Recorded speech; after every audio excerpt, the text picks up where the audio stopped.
Thank you very much for joining us on another episode of Stealing Immortality. I am your storyteller tonight, Michael Diamond.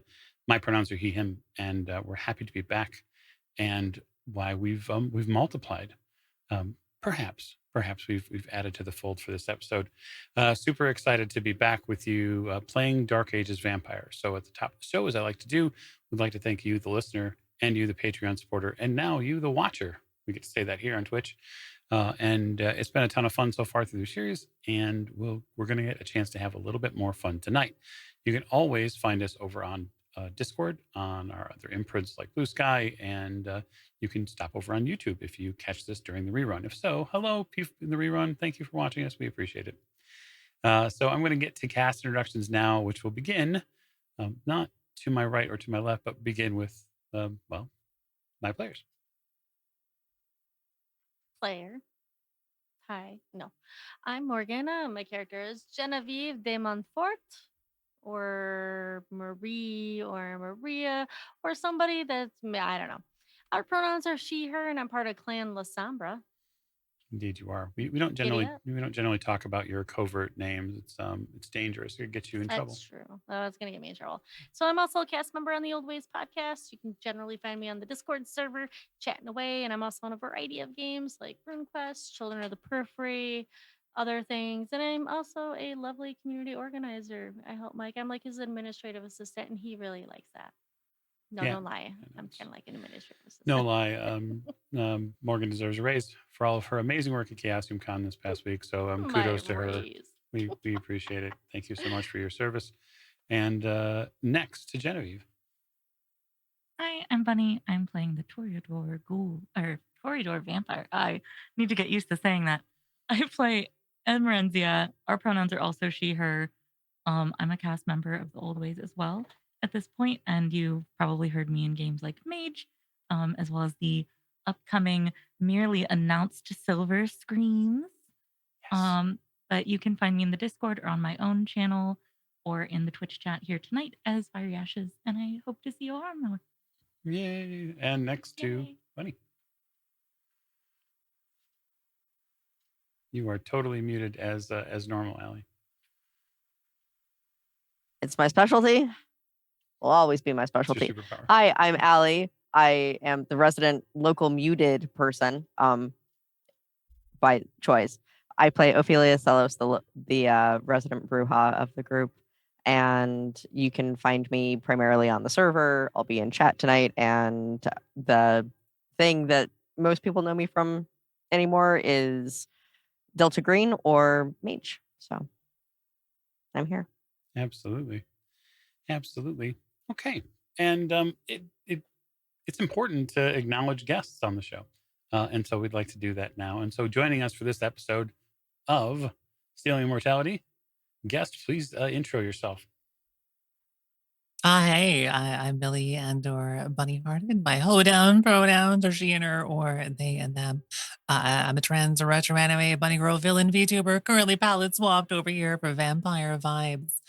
Should I talk about who I'm playing? Should I not talk about who I'm playing? Yeah, go ahead. Sure. So I guess I'm playing Teresa Kimena, who is I don't know what I'm supposed to reveal, a cool bean.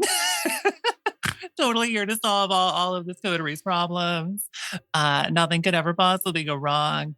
Everything is real chill. I love certain plans. Certainly.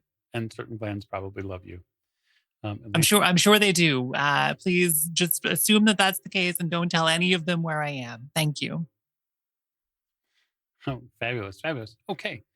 So for those of you, my players tonight, as we always like to do when it comes to World of Darkness games, we think it's important that to acknowledge the show is a mature show. And so if you are hanging out in your computer den and the little ones are just, playing with their toys or whatnot, or they're hanging around the area, or maybe you're driving in the car because you're just like that sort of person that loves to be plugged into what the old ways does, I'm going to ask you to mind their ears, because this show is for mature audiences, or at least those who are over the age of 18. We won't suggest that everyone over the 18 is mature, because we wouldn't want to do that. We wouldn't want to make that assumption. But what I will say is that there's all sorts of stuff that's in the World of Darkness and in the vampire universe that should be taken with a little bit of caution, because there could be gore here. There could be all sorts of potential challenges like loss of agency or potential gaslighting. But this is your warning. So hopefully you'll stick around. And those of you who haven't had a chance to will get to meet the ghoulies, as I love to call them. Even though they're all vampires now, they're still my ghoulies because they'll always be that way. So when last we left our trio, they've been given a sort of a task. And that task had been one that had come with a little bit of a weight to it. That weight being that one of the vials, which Emerenzia had so dutifully stolen from Epirus's villa in one of the opening heists to this story, it had been revealed that vitae, that vampiric blood, could be potentially quite powerful, and it could politically change things if it got out as to who had it. And even now, they are in a carriage headed towards what they believe is the residence of someone who could help, a member of Clan Tremere. And so while our ghoulies might not necessarily know a ton about Clan Tremere, they were informed last session that the clan is known for its wizardry when it comes to blood and the ability to understand it, the properties therein. And so, under cover of darkness, that is what they are hoping to do. And what I would like to do is open our scene within that carriage so that we can get a temperature test of how our trio is doing before they arrive. If they're making any sort of special preparatory actions, if they're working on what they'll say, or perhaps they're commiserating amongst themselves. Because really, the three of them have not had a ton of time together since that initial spark.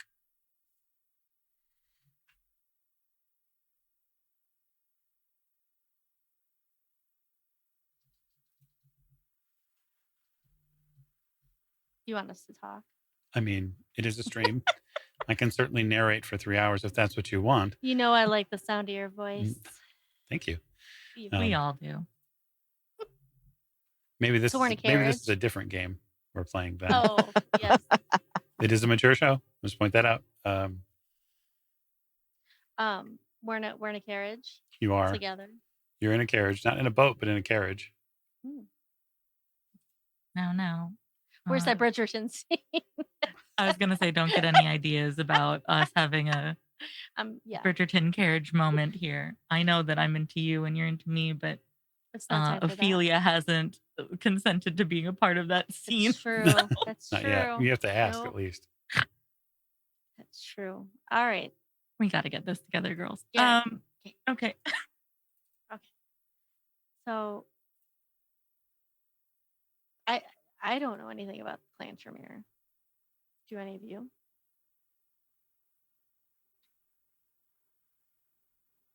Tremere is probably not one of the clans that I've had the most experience with. No, Genevieve. I know a bit about them, but I don't entertain them as often.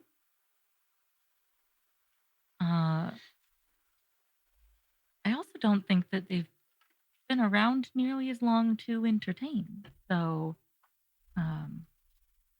this should be a fun experience for all of us.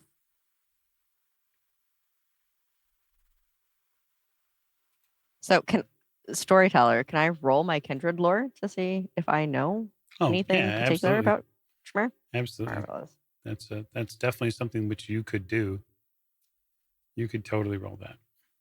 2. Okay. Yeah. So just in broad brushstrokes. I will make some generalizations up about Clan Tremere. They may and or may not be accurate based on the type of lore that you have.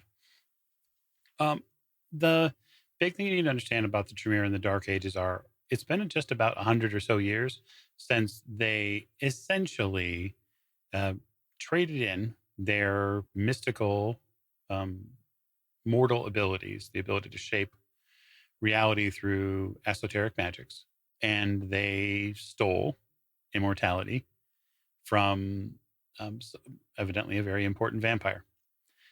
When they did, that important vampire being a salubri, when they did, they essentially jammed their way into the kindred society. So Tremere took over and began creating other vampires, other Tremeres. They have a pyramid system way before Mary Kay, and they essentially dole out their secrets, their knowledge, their rituals to members of the clan. They are occultists, they are thaumaturgists. They're known to be quite secretive.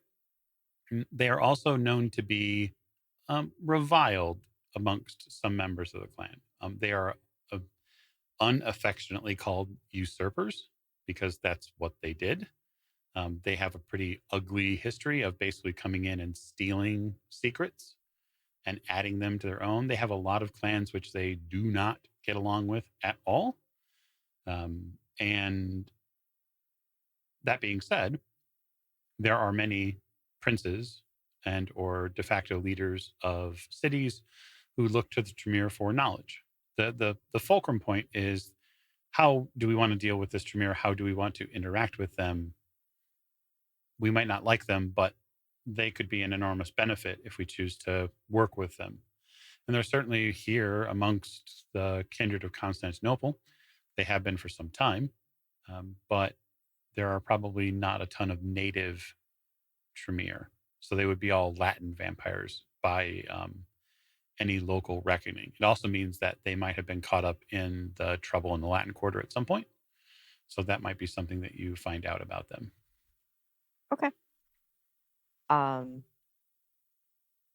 So most of what I know about the Tremere are potentially confirmed stories. They stole blood to make their clan, and they can use other clans' blood for magic or thaumaturgy or something akin to that. Which must be why we're gonna go see this Tremere, because if they can read the blood, with some sort of other forces that we don't know how to channel, that would make sense. But the general understanding of them is that they are not very well liked and they are very new.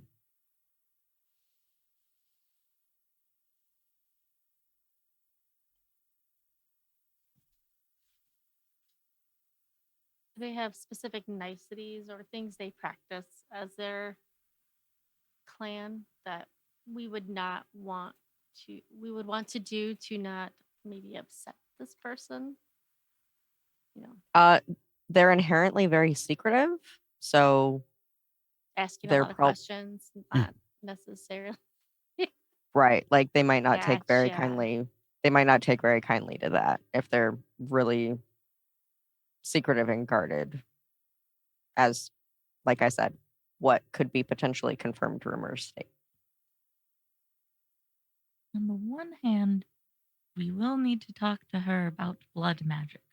On the other hand, we probably should not talk to her about their clan's origins too directly. I would not feel comfortable going in there. So, Magi Usurper, how are you doing? Analyze this for me and give it back for free, please. But I mean, I do think that we do need to talk to her about her clan's knowledge of blood. I mean, that's the whole reason why we're going. We can't really Yeah, that we just have to not be rude about it. yeah. When I say not be rude about it, I will look directly at Genevieve, not even subtly, just locked in.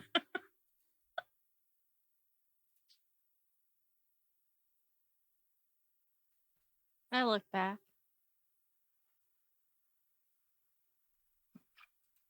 I'm staring at you through our Twitch window here. Staring. I I will behave myself. It really doesn't sound super convincing, but Yeah, I was going to say, I'm not sure your other two trio really believe you, but I'll leave that for them to decide. we'll leave we'll leave that be. Um, I don't know. Emerenzia is feeling pretty pensive about this whole thing. I don't think the blood should be leaving the the Dama's um, the Dama's villa. I don't think it should be anywhere near Genevieve. Like I'm mostly just going to keep to myself unless spoken to for a lot of this ride because I feel like Genevieve and her new goals already know too much about this situation.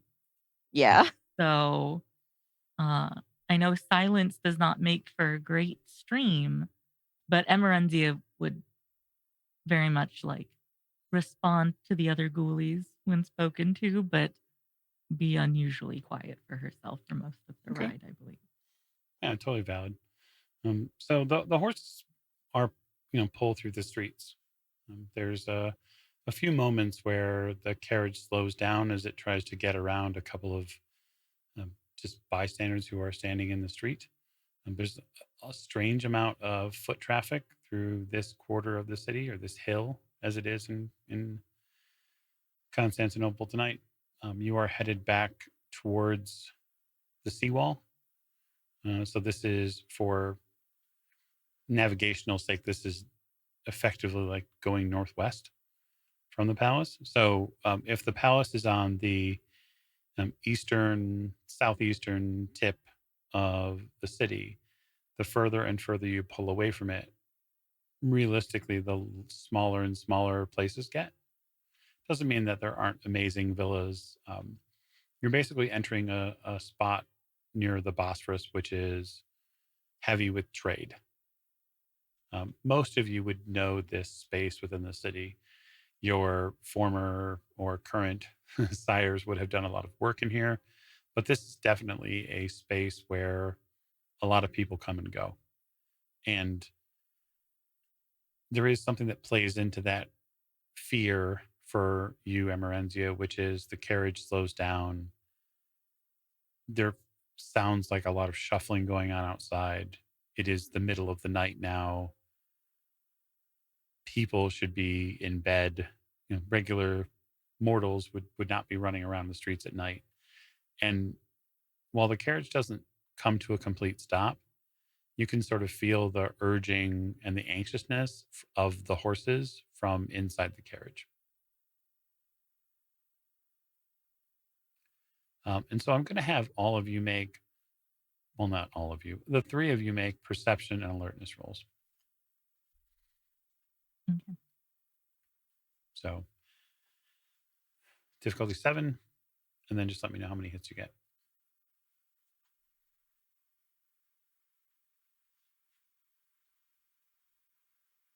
Five. That's quite a few. 4.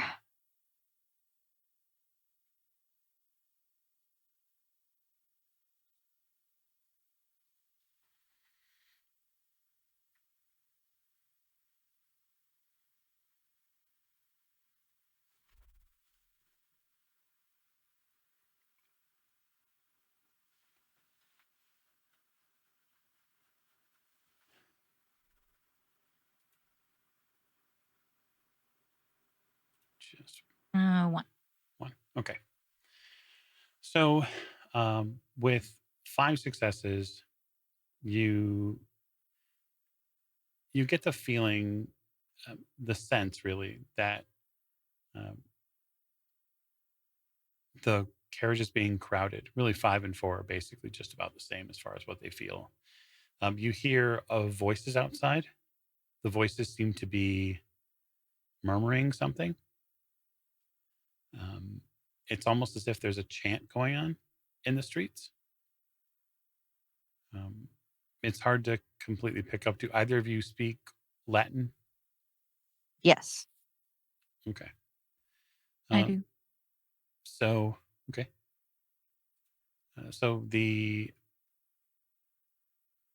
what you get from it is they're murmuring about the sun is coming and that the glory of the Lord is going to shine into every dark place. It's a very direct and somewhat ominous chat, like this chant that goes out.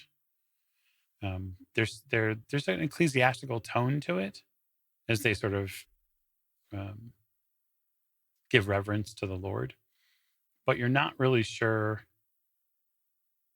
what Lord they're speaking to.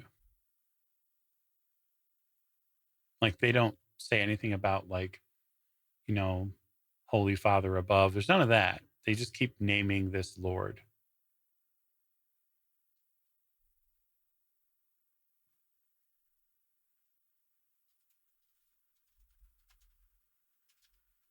So is the Emerald. carriage at a complete stop? No, it has not completely stopped yet. Okay. Um, the driver's voice calls back into the carriage. It's a little shaky. Milady, we're coming up on a block. There's some sort of trouble here.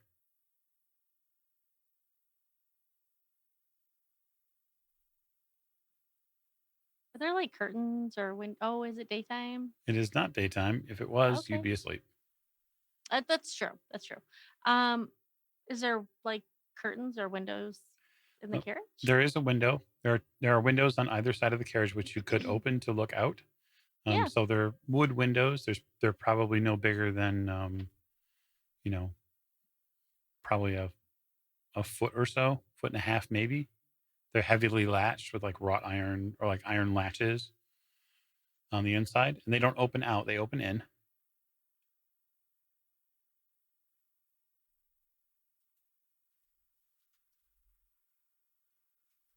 You're gonna open it up. Mhm. Okay. You open up and you see on this side of the carriage, you see that there are maybe 10 to 15 people in sackcloth robes of a dark brown color, and they're standing in the street and they're crowded around the wheels of the carriage. And that's what sort of ground this carriage to not a halt, but it's slowed it quite a bit. And you can hear the chanting now more, this murmur that continues to grow throughout the crowd. Um, and one of the figures in these robes begins to turn to look at the carriage.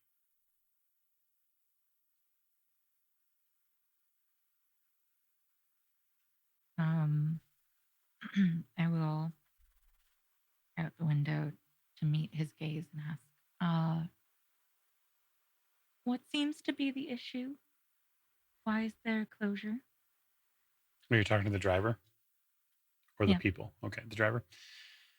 Uh, he says, I believe they're parishioners, milady. They're coming from one of the churches in the North End. There are scores of them in the street. They carry these tablets in hand, and behind them there is a figure on some sort of settee, some sort of chair. They carry them through the street.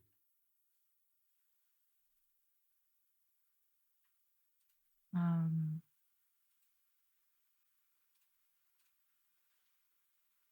do I know who this person on this chair is? Looking out, you have pretty sharp senses given your clan gifts. And you can see even through the darkness that's here and some of the available moonlight, that the figure is gaunt and pale. And they sit on this long, almost chaise lounge style piece of furniture, and they're being hefted along by all these robed figures. Uh, and it's almost as if they're carrying a skeleton through the streets. The figure is very thin, draped in black, almost glossy black raiments, and they have heavy gold necklaces and a crown on. And the crown sort of slips a little bit from their head as the procession makes its way towards you. I have theology and occult. Can I roll to see what might be going on? You could certainly roll theology. Okay. I'd It'll like to be also roll theology. Yeah, so that's intelligence theology.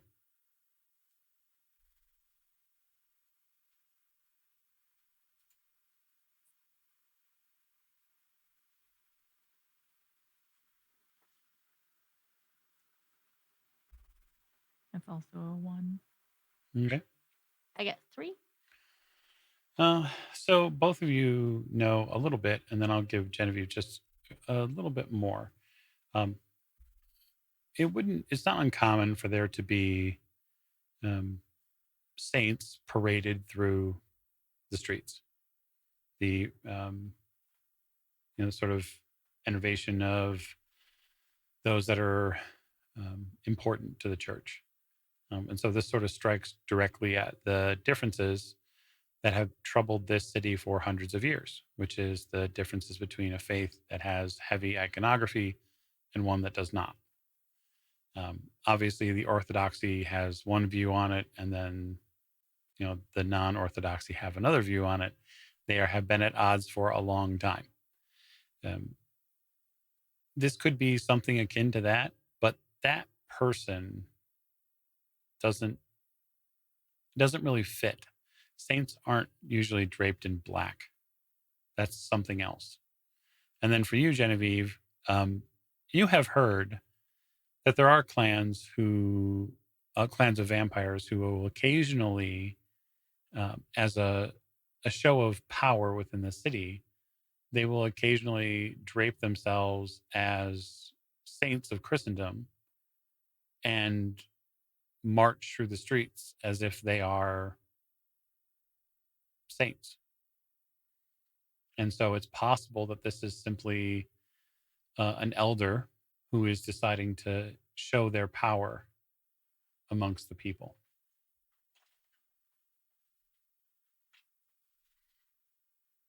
Looking frail and thin and gaunt doesn't really scream power to Genevieve, honestly. However, I do repeat this to my fellow carriage riders about um, that theoretically could possibly be an elder. Excuse me. Giving a show of power, but yeah, I don't. We do need to make it through this group of people, unless one of you want to get out and have a conversation. I will direct my attention back to the driver. Is there a way around this to get to our destination? I can certainly make do if that's what you would like. This seems like it'll take a while to clear, won't it? And we can't just go through these people. So. Yes, my lady, I'll make adjustments. If you would, please take your seat. Thank you, sir. I'll sit back down. It's like the Dukes of Hazzard with this roll. Okay. So there is a sharp crack from the front of the carriage, and the horses begin to lurch to the right pretty quickly.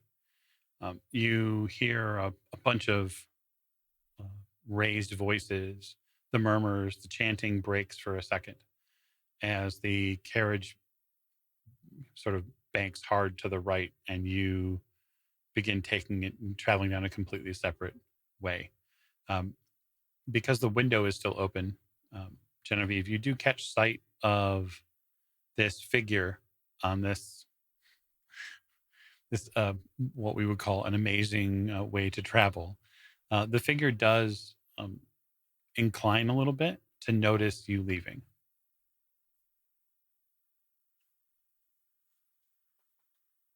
You're like, sorry, pal, this ain't my jam. Right. I look at them and nod as we pass by. Okay. It puts a little time onto your journey, but that's what's time really. You're all immortal, so it's just a few moments, right? Waiting at the DMV would be easy for all of you. So about an hour passes, and you finally get your way all the way. You have to go all the way around the trade spaces here. So it is not an easy journey for the carriage, but he's got enough successes where we don't have to necessarily worry about anyone flopping out like a fish here from any of the doors. You arrive at a building you're not quite sure you've ever been to. There is a church that's not far, but this building seems to be some sort of annex or some sort of addition to it.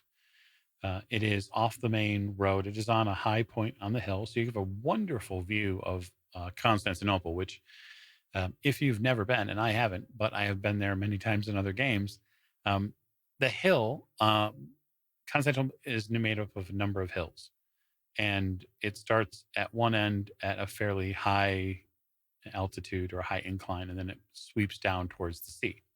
And even down towards the sea, there are other hills that sort of come back up. But this is a really great vantage point. You can see from here, you're very close to the inner, not outer, but the inner walls of Constantinople. An enormous and powerful brick or stone facade that is here. And then this building is, I mean, it's almost perhaps it's a rectory of some sort or some sort of a college. There are a few towers here that are reasonably closely attached to the church that's nearby.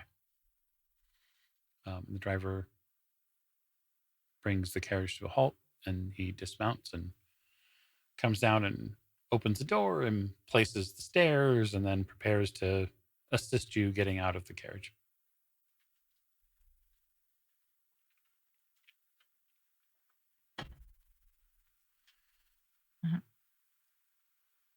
Ladies first.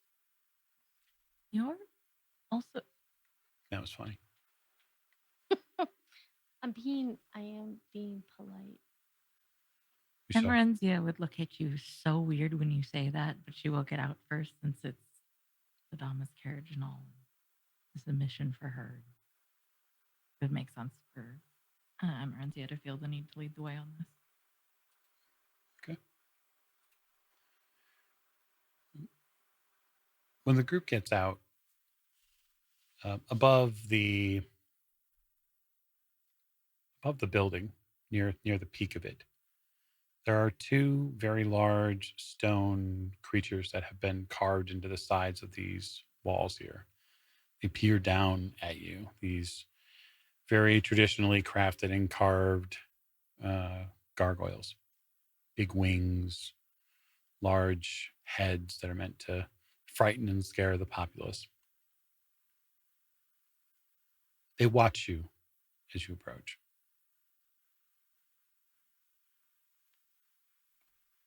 Do they move? No, but they seem to watch you. Okay, because we've had moving statues before in this game. Yeah, you have.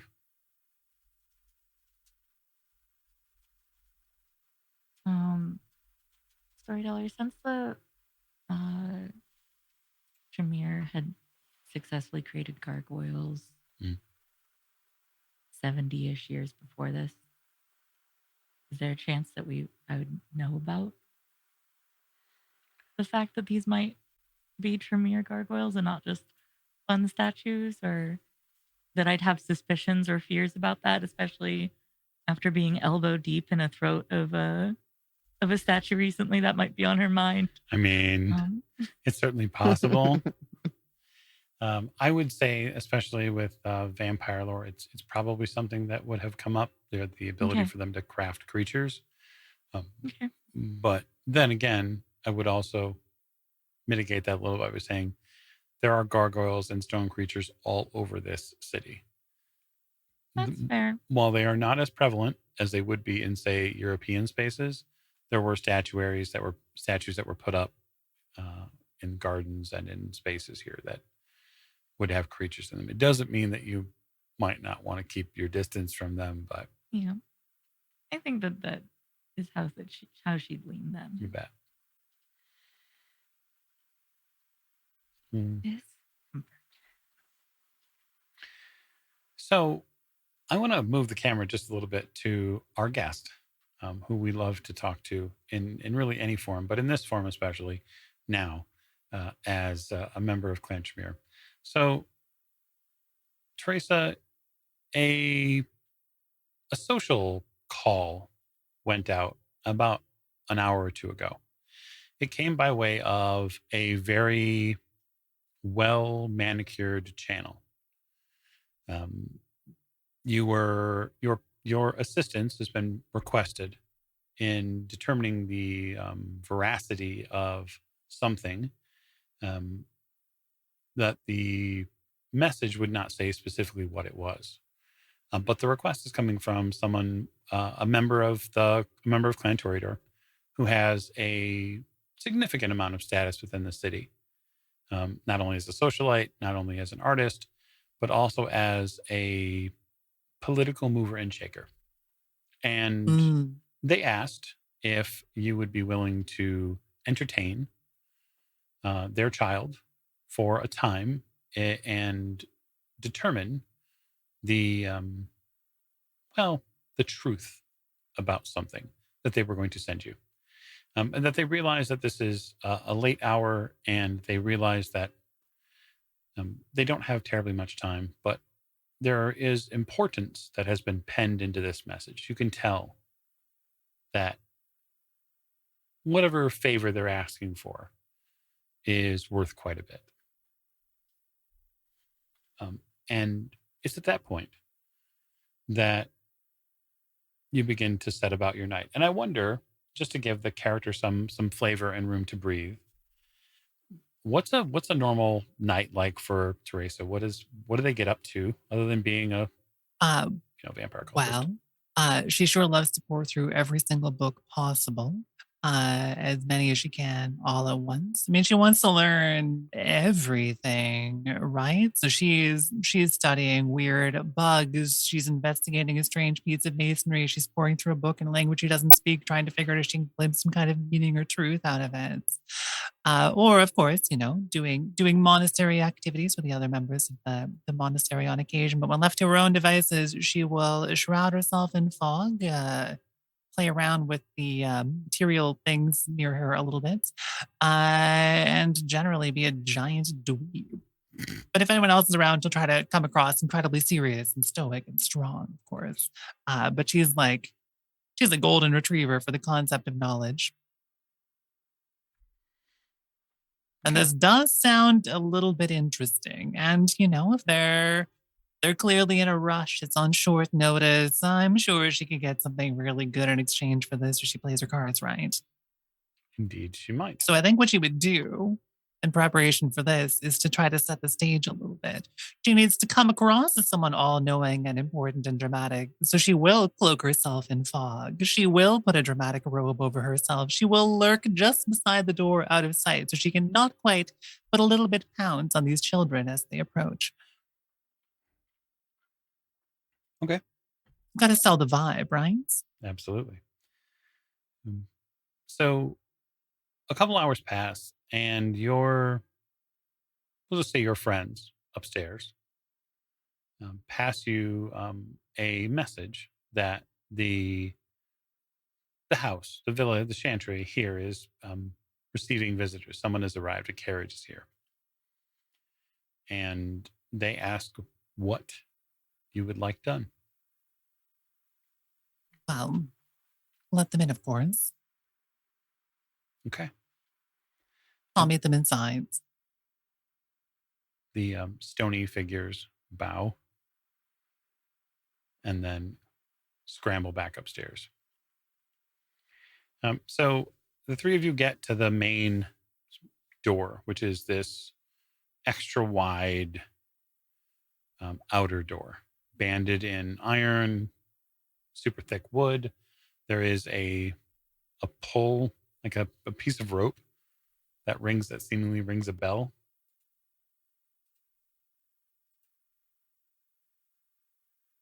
Are you I'll gonna get pull that? on the rope. Yeah, you will. You pull on the rope and you hear the tiniest little bell go off inside. There's no massive gong or anything like that. It almost sounds like a dinner bell. Well, I mean, with vampire hearing and all, a massive gong wouldn't really be necessary.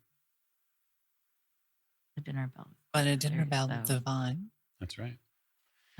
Hey, it might be fun.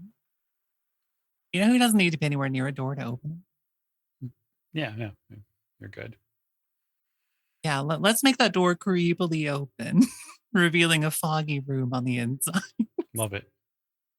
Yeah, so the door opens without anyone behind it.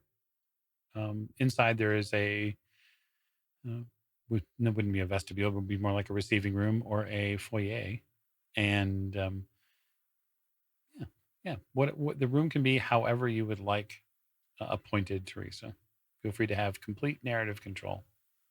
I would say that it looks a little bit haphazardly reorganized, that there are stacks of books that have been somewhat aggressively rushed into corners and a table cleared and a couple of candles lit. It does not look like it's always in this state. It was somewhat hastily cleaned up, but otherwise it's old stone and it's full of weird things. Okay. That is what the three of you see.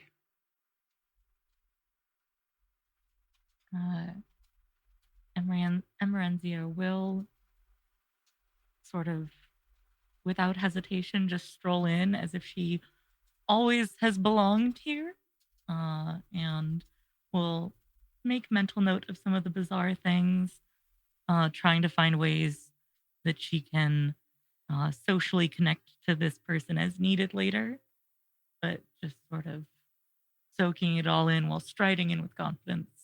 Okay. Maybe a little bit of a sachet to how she walks in. Someone's got a job to do. Mm-hmm. Well, I mean, now that one of them has entered, she'll see some. Hello, child. What brings you to the monastery? You having bad dreams? You seek some enlightenment, some information? She'll step towards you out of the fog, wearing a big old robe covering her entire fur. I love this. Hello. The Dama has spoken highly of you, and I am here in search of information. I've been told that you might expertly be able to suss out for me. I've heard you know a thing or two about blood. She'll say, sort of raising an eyebrow. I mean, I would hope that all of us know a thing or two about bloods, but flattery does get you nearly everywhere. What is it that you're looking for, and where are the rest of you? Yes, it's a great question. I would like to know that too. I'll look around to see where the other ghoulies are, because I hoped that they strode in confidently behind me. I sure did. I just walked in right behind you. I'm standing stoically and behind them, watching.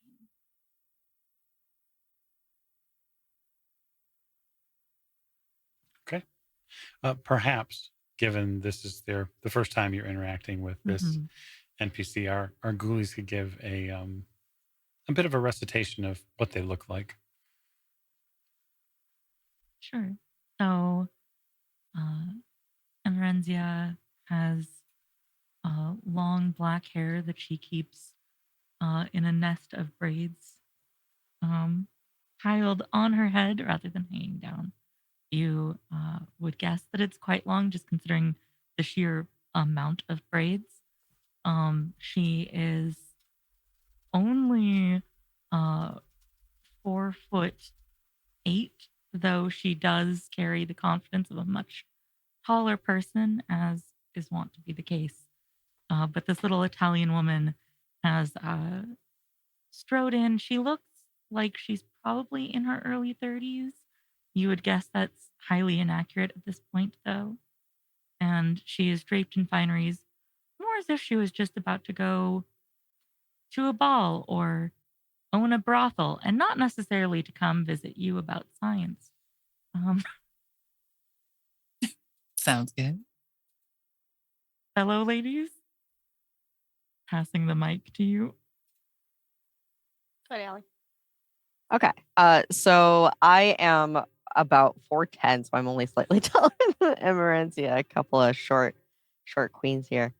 And I have like chestnut brown hair that goes like down to the middle of my back that I just wear down. I don't do anything really special with it.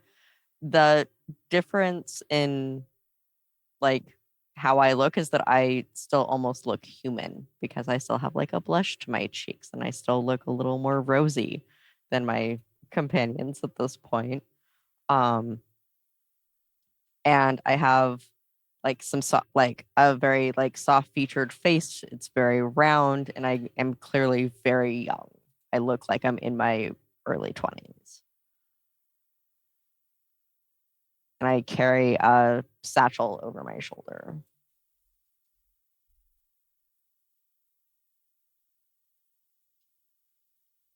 It'll probably be different than the last time I described her. That's just how it works. So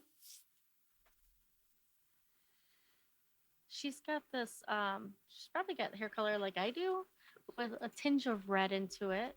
It's long. It is probably in a messy braid. She's got these bright blue eyes in her. She's got freckles that dot along underneath her eyes, on her cheeks, and over her nose. Maybe has a dot of freckles, over the rest of her face. She's got these pouty reddish lips. And she stands about 5'6", 5'7". She's very attractive. She's muscular. She is probably not wearing a dress or anything like that. That's really not her style. She's probably got like a green tunic on, or gray tunic, and whatever went for pants at the times, or I don't think they made maybe some sheepskin leggings or something like that. Yeah, I don't know. This is totally our world. You can have pants. It's fine. All right, well, sheepskin leggings or leather pants. And yeah, probably some military type boots or whatever. I don't know. I don't know if she'd be wearing sandals. They have boots. 100% they would have boots. Okay. Well, she's wearing boots. And even if they didn't, she's wearing boots. Bingo. Because it's my story. And she's very attractive. She's probably got a long sword at her side. With from her belt, hanging from her belt, and she just kind of she might have a little bit of darkness around her just based on the clan that she's a part of.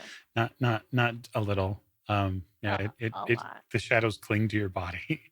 That's just sort of how it goes. Right. Yes, and she's a very feminine body. All the curves in all the right places, but yeah. And all the shadows and right And all the right shadows, they've curves. all just converged. Of course. Yeah. So that is Genevieve. Oh, I Awesome. should. Well, I think probably- after. Oops, sorry. Go ahead. I was going to say I probably should also say it would not be unnoticeable that there's a harp on my back, but Cool.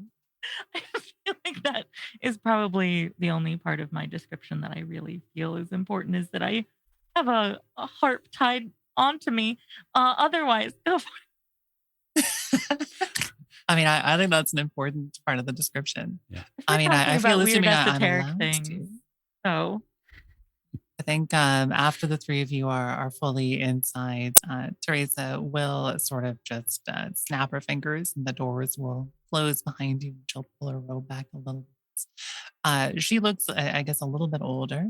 I think she's probably 40s ish. She's got dark hair. She keeps down to one side with the other side braided, very sharp features, and she's covered in jewelry. She's got several necklaces on. She's got bracelets all down both of her arms. And she looks like she hasn't slept in about 100 years, but she's putting on a smile. And there we are. Well, have a seat. What can I do for you? It seemed important. You said something about bloods. yes. So, as a Toreador, we have in our possession some blood. She's just going to reach fully into her bodice and pull out a vial. Um, Cock, one heck of an eyebrow. we have some blood that is of questionable origin, and we're trying to determine where it's actually from, who it's actually from, before we make any confident assertions of whose it is from the chest. You know, we don't want to speak out of turn about who or what this blood might be. And I've been told that you might be the most talented person for figuring that out. And she's going to very hesitantly slide it across the table, but seem like she doesn't actually want to let go of it. There's going to be that lingering, like, I put That this small moment down. where the tips of her fingers touch and it's like, she will go to pick it up. If your fingertips linger, there'll be a slight rub of one fingertip against the other before she goes, no, business. Teresa will lift it up and look at it. You realize this is incredibly dangerous, right? It is. And if I wasn't here on the Dhamma's behalf as well, then it would probably be locked inside of something safe and far away and away from eyes and not spoken of or talked about. But I'm here on business, so I really do need to determine what exactly I am sliding to you. And you're asking me to dabble with the very essence, the primal force of all canites.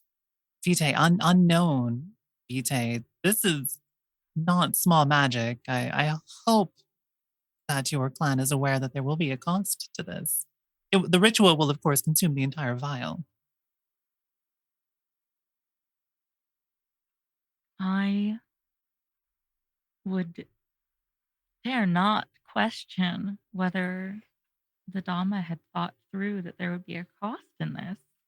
We also are not sending, we also didn't bring the only vial of it with us. So if unfortunately one vial has to be sacrificed to know what the other uh, amount that we have is, so be it.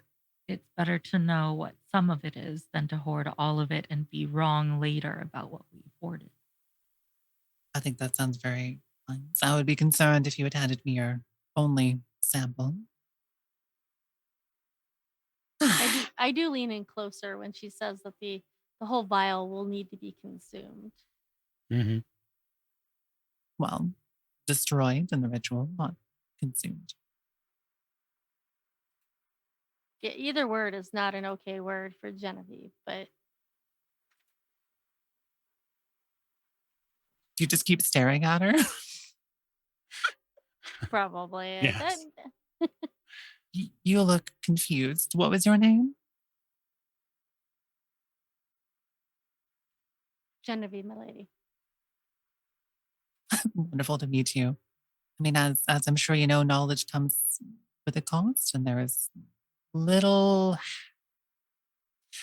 The best way to learn about something is to pull it apart piece by piece and see how it works at the most fundamental levels.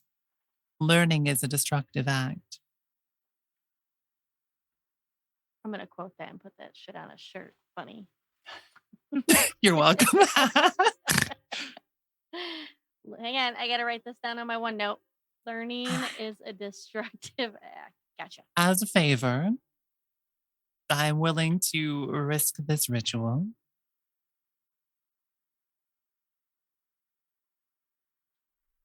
Is there anything else that you need? I'll share anything I find with you. How long do you think it will take? Not long. 10 minutes. I Oh. would need complete quiet and privacy. Well, all right. You do your ritual. I think I will have many questions after, but very few before. And then we shall discuss the cost.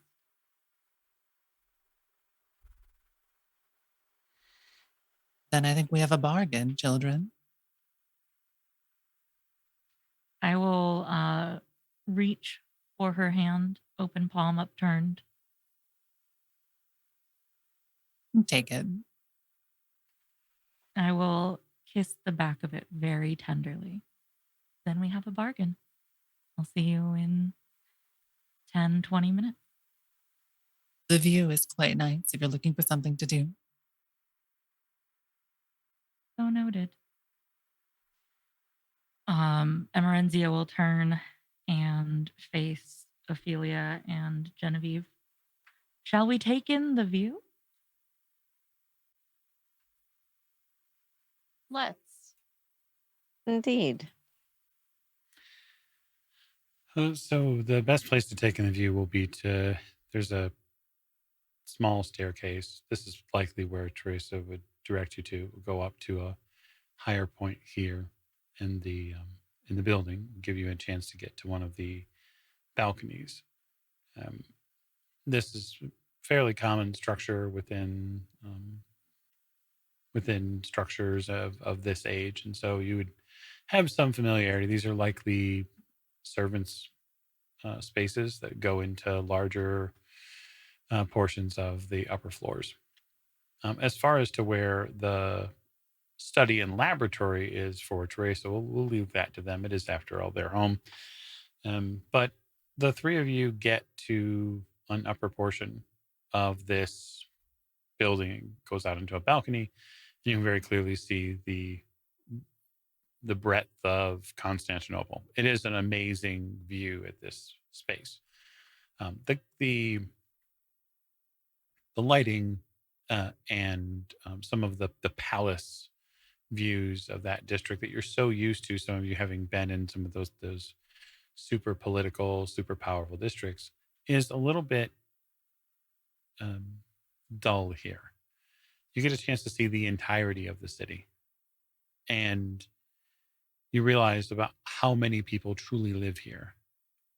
And for each one of you, it stirs up different thoughts, right? So for you, Genevieve, you realize that there are far more people who could be ruled here than are likely being ruled now. And with the right amount of power, it wouldn't escape your grasp. For you, Ophelia, one of the more prescient things that you come to realize is you can see the scars that the Latin Quarter holds from this distance. You can see the buildings that were burned. You can see the structures that were destroyed during the riots and the fighting.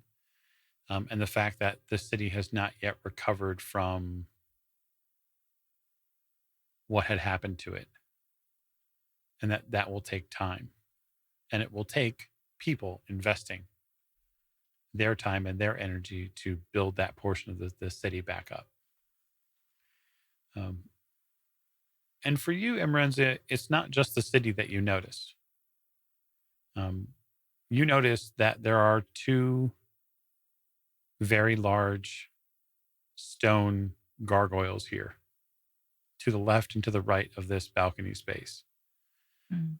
You wouldn't have been able to see them from the ground because they're sort of inset from the balcony rail, and they're facing directly inward. Mm. And that stone is some of the most supple marble you have seen. And you think it might have moved. She will, at this point, instinctively take a step back.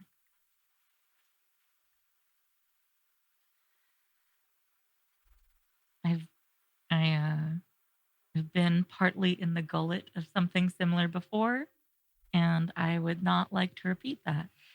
Being elbow deep in something has never been less fun, That's and fair. I would like to not repeat that specific situation. Yeah, the creature which you had your your arm in is something a little bit more monstrous than these are. So while these are gargoyles, they're not. Whatever that creature was not. It was something different, something wholly and totally monstrous.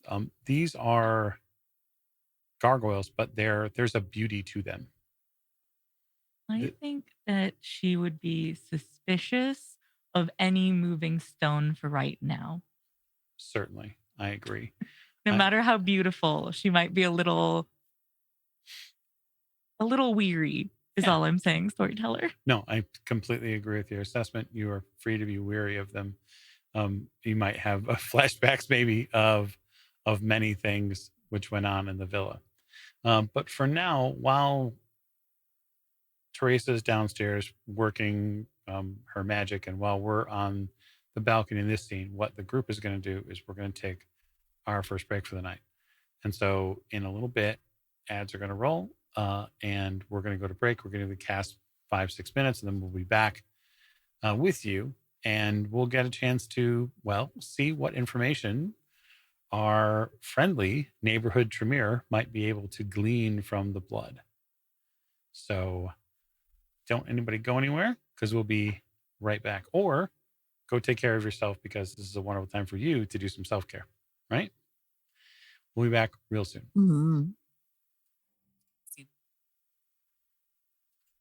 Okay.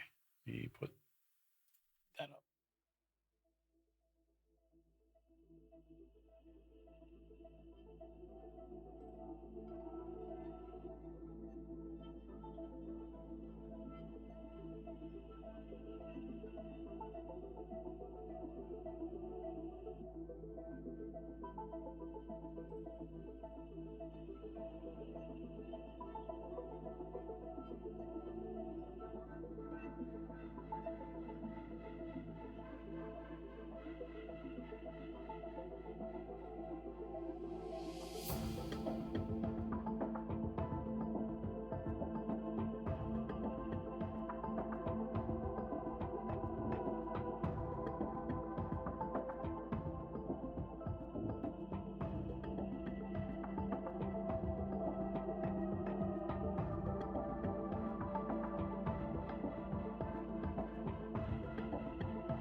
We will.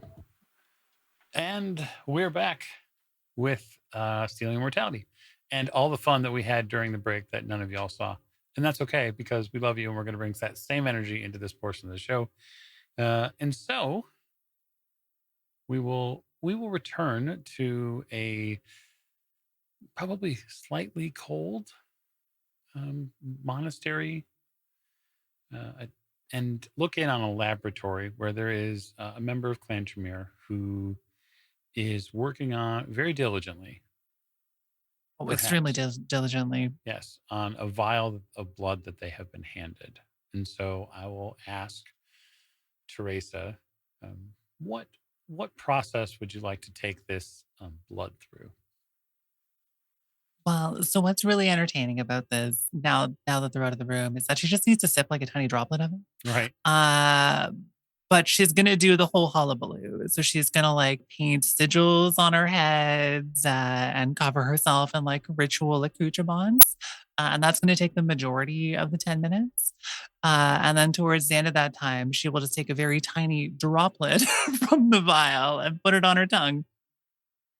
I love this. Okay, so you begin painting yourself with sigils. You do a lot of this from memory, really. Having been a member of the Order of Hermes in a Mhm. frankly previous life, you know all the Good way to esoteric put it. symbols that you need to paint on yourself. This is likely, I would imagine, some of the same sort of foci and rote work that you would do when you did true magic. The trade Mhm. off, of course, is that now you're immortal and you've transcended It the doesn't need. work at all. And it's really just there for Yes. the vibes. Yeah. It's a You need to have some kind of a soul or something. Yeah, I mean, it is what it is. It's a focusing tool, and that is what Tremere always called it. It's a focusing tool. You're going to continue to focus to harness the power that is now in your very blood, and you do Mhm. so. And you, at the end, begin to uncork and unseal the vial. So you've got it in a holder to make sure that there's no potential issues with it tipping over or becoming a problem. Um, and when you unseal it, you feel the stones in the floor shake, just vibrate slightly.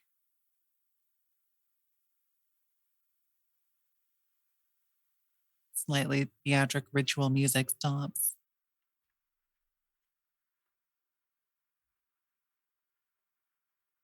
All right, now she's going to take this seriously. She's going to take like a little eyedropper kind of tool to get a tiny, tiny droplet of it. And she will. She has to put it on her tongue. Mm-hmm. Uh, but she's going to do this with her tongue as far out as she can. Okay.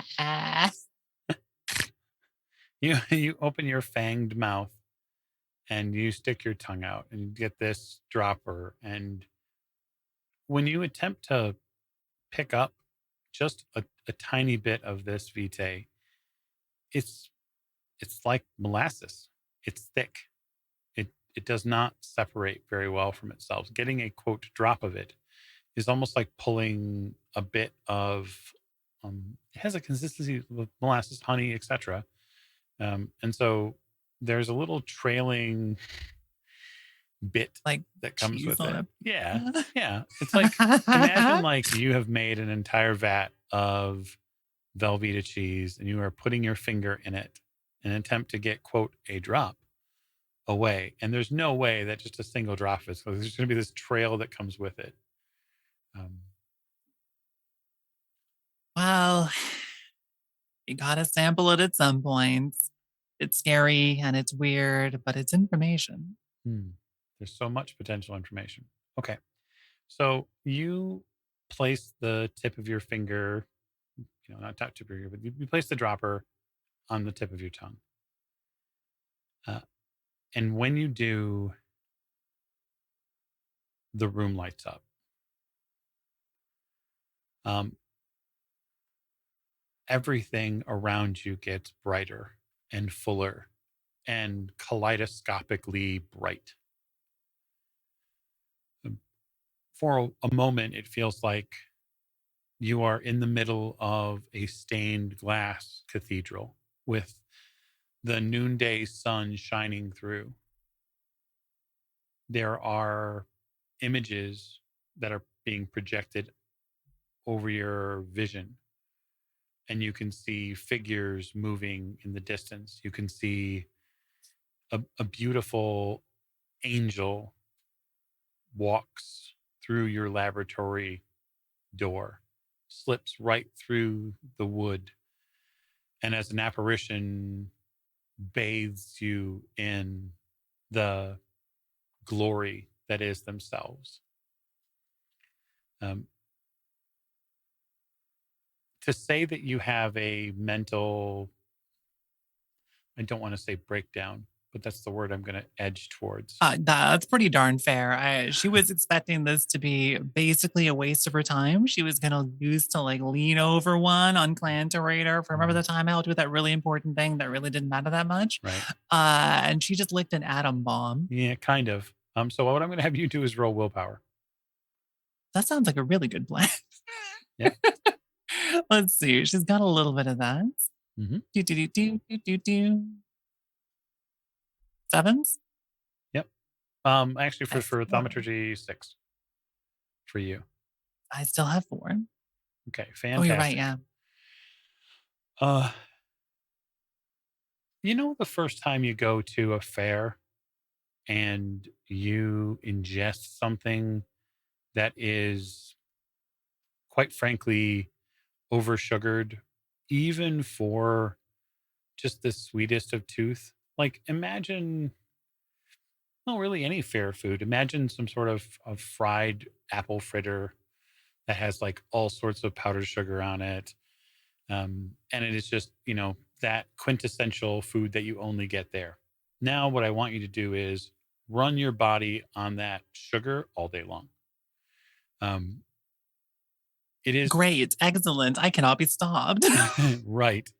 That is immediately what you feel is raw power run through your mouth and down your throat and out your limbs and out your eyeballs. You quake and shake with just raw energy. And you learn a few things. So, what you learn about this vitae, just from the mildest of tastes, is that the kindred that this came from is inexplicably older than you are. And frankly, that's not hard. You're a Tremere, so you're kind of young Yeah. anyway. But they are closer to Cain than you are, something that you have a deep understanding of generations. They are. Well, that's bullshit. Screw this blood. That's terrifying, is what that is. I'll double down on that and say they are several steps closer to Cain than you are. Oh. Oh. I And choose to interpret that word very specifically, and now I'm very alarmed. yes, that's probably a fair reaction from you. You have tasted blood that is powerful before. When you went through your initiation rites to become a Tremere, you obviously had to go through a bonding ritual to the the order itself. In doing so, you took the blood of many members of Clan Tremere. Nothing that you tasted before has, and it holds a candle to whatever this is. Some other signifying marks that you get are the room and your body smell like lilies now. You carry like a fragrance that you did not before. Could be worse. Still disturbing. And you feel that shake go through the ground again. It's this second shake, which is a little bit stronger, that our trio upstairs on the balcony hear and feel. Like the building has a shift.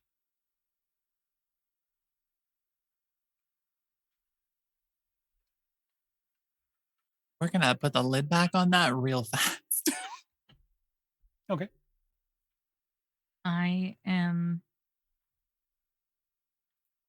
I'm not a woman who holds myself back very easily, nor do I want to. So I'm just going to go back inside. I'm just going to go check what that was. Okay. You head back inside. Uh, True to their nature, the two gargoyles that sit on this balcony watch you leave. They turn their heads. Everyone sees this that's on the balcony. To say that it is maybe slightly unsettling is a understatement. And the faster I get inside, the less time that's my problem. So I'm just gonna keep That's fair. going That's fair. inside. Teresa's gonna pretty quickly try to stash this away somewhere. Okay. That is fair. Um, I would love to know where you're stashing it. I mean, probably on a bookshelf in a book. Okay. She doesn't have So many other hiding places. I will give you a few bits of technical information so you are aware of it, Teresa. You will regret learning this. Mhm. Because of the number of successes you had, I can disclose to you that the generation of the blood is fourth. Great. I love this for my knowledge. I love this for you too. Are the rest of the trio heading in as well when they see Emerenzia stalk back in, or Oh yeah, absolutely. Yep, definitely following. okay?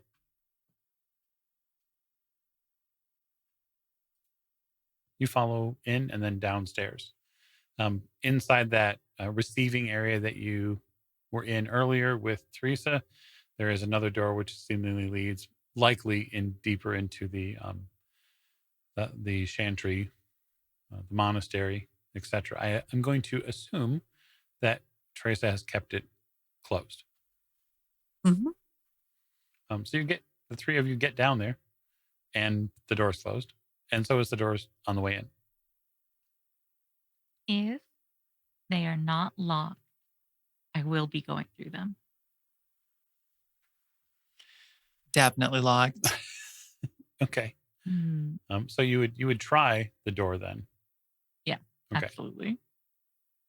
That is something that you would pick up on, Teresa. Someone is trying the door. Probably doesn't lead directly to the laboratory. I'm imagining that they keep their lab sort of Oh yeah, it's sequestered. squirreled away down there. Yeah, but you have a quote, early warning system likely devised through some divinations that you've put up, or perhaps some rituals before.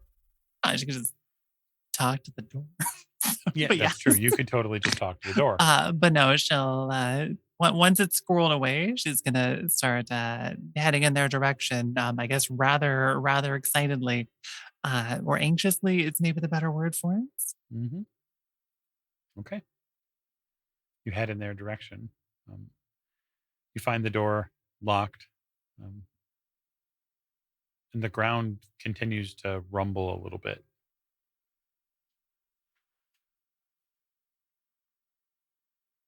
This is gonna be awkward. She'll unlatch the thing and open it. Hmm. So I guess same as before, but now she's covered in various ritual markings and esoteric symbols. Definitely. Welcome back. Hello, I have some questions for you. Hmm. That is expected. I was hoping also for answers, though. Um, Also, I'll want that, vial back. I know you said it would be empty, but just to show the Dama, like, "Hey, this was all Oh, used, I can unfortunately." retrieve that for you in time.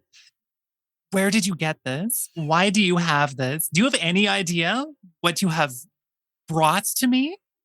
Um, I thought that this was going to so be something small, something simple. I thought I was going to put on a little bit of a show, and I could tell you which idiot canite this belonged to. This this is power, it children. is. You have It brought is me correct. liquid power, Yes. Which is and you why have more of this. I pray that you are being incredibly cautious. I am. We are. Your You certainly question. handed me a vial quite easily. Yes, because I was told to trust you to be able to tell me whose it is. Uh, so let's see. Your questions in order were: where did I get this? From Toreador possession, otherwise not really your business. Why do we have this? Because it belongs to Toreadors. And um, as far as whose it is, I do know that it is power. I have a couple guesses as to very specific names of people, but I was really hoping you could tell me which one. Um, so I'm sorry for handing you a vial of power that could have been swapped out for a not vial of power, which would have been real awkward. Um, but I'm gonna need you to be more An interesting specific. sentence. You're trying to figure out which specific individual it belonged to. I anticipate that there are a very small select few that this could have belonged to. If you give me a little bit of information, I'm confident I can tell you whose it was. Well, I'm not sure if that's actually true, storyteller, but hopefully it is. they'd all be the same generation as far as I'm aware, unfortunately. Um, I don't really want to be super specific if you can't tell me whose it was, because that might be worse for you to know actually. Hmm. So let me add here for flavor, especially for Teresa. The waves of light that you see off of everything, sort of the iterations of glow. Um, I I don't know how steeped in the world of darkness you are, but I will just say all the colors that are present on people's outfits, the lights that are in the room have almost a chimerical sort of glow to them, an after image. Um, I I would just say presume that you're seeing things as if maybe you've taken a little LSD. Not that you've taken LSD That all before, checks out. but you are full of something, and you really don't know how to make it stop either. That's the concerning part. Yeah, these people have some really interesting auras right now. Oh yeah.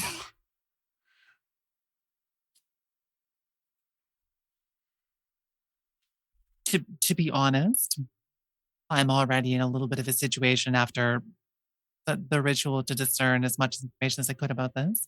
And also, I guess, storyteller, using taste for blood, I don't know that I can identify the specific individual. Is that right?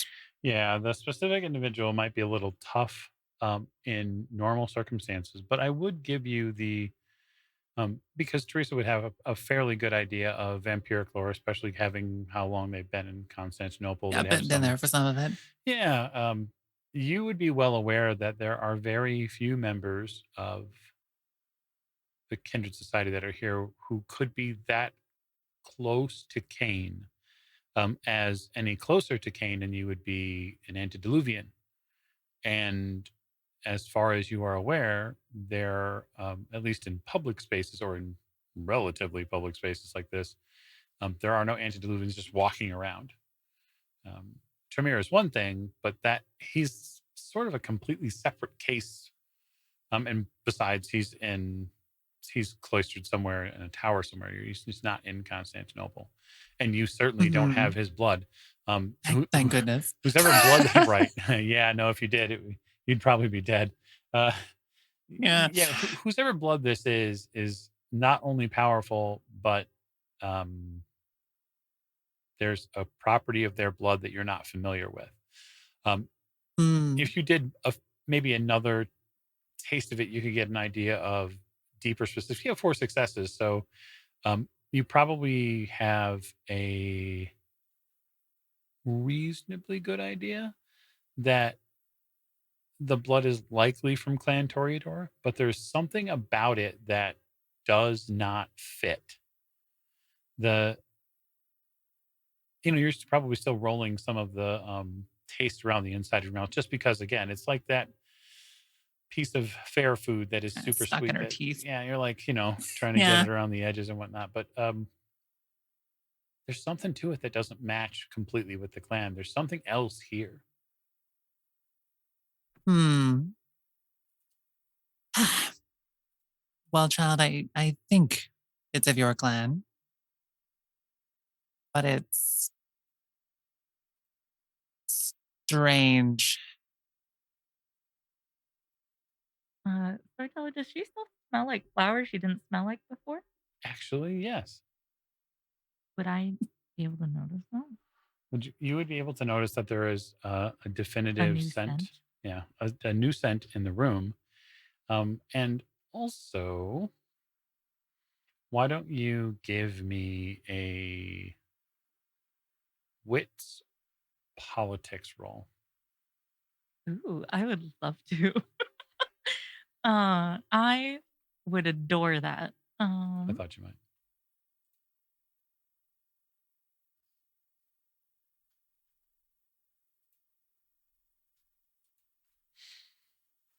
3.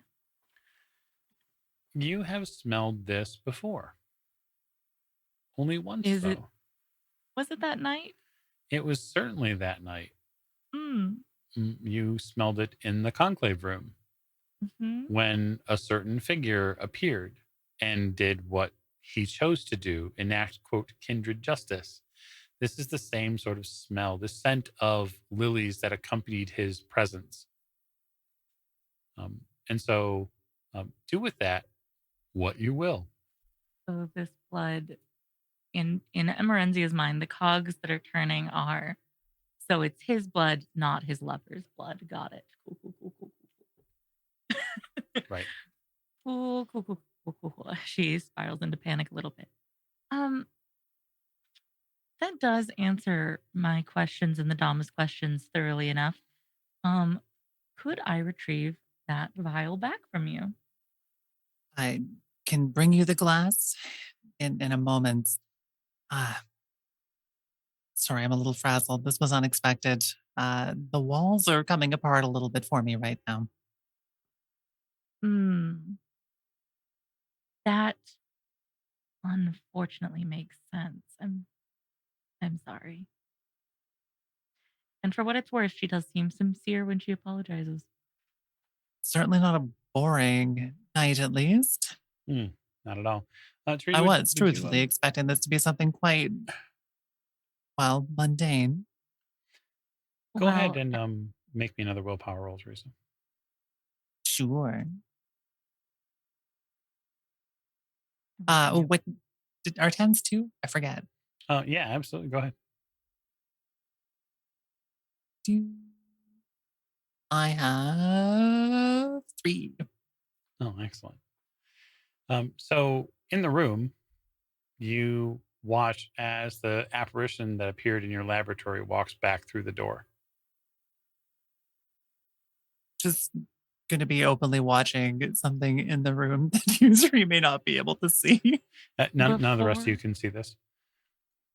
uh before inquiring too much about her staring into what seems like the middle distance now, um, when she says it's certainly not boring, Emerenzia will have gotten quite close.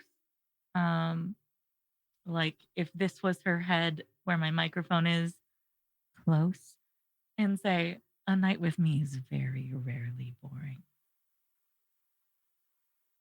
It's going to take Teresa like a full 10 seconds to like come back to the reality of you like whispering saucy things in her ears because she's staring at an angel.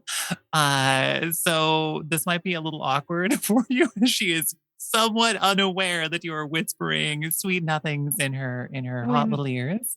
when that is the reaction, I will start to notice, oh, she's staring into the middle distance. Something seems. Uh, It's probably effects of the blood. It's not me. It Yeah. couldn't be Yeah, me. she's definitely following something with her eyes. Yeah. So I mean, she's trying to take mental notes of what this figure looks like so she can, make a lot of very important sketches later. let's see here. I can likely give a rough description. So the figure is dressed in a relatively loose fitting um, white toga, which is also draped rather effortlessly with a couple of other skeins of fabric. One is purple and one is red, and like it's blood red. There's a very, we'll just say, ecclesiastical or savior mentality to this. Around the waist, there is this um, run of beads and a couple of crosses. Uh, Stretched out behind them are two massive wings that appear to be feathered. At their side, they carry a sword, which is sheathed. Their very skin and body glow with the light of heaven. And when they walk into the room, they are like a bright beacon for you. And so while the conversation begins, you can watch all of the ghoulies watch Teresa's head turn to the side as this invisible thing walks into the room, as far as you know. They Mhm. stand there and they lean in towards you, Teresa, and the eyes, which should be where you would every common day see everyone else's eyes at. They're simply a holy white, like coloring. Beautiful, beautiful, long blonde hair. It is the picturesque form of an angel, and the angel says, "You have something of mine."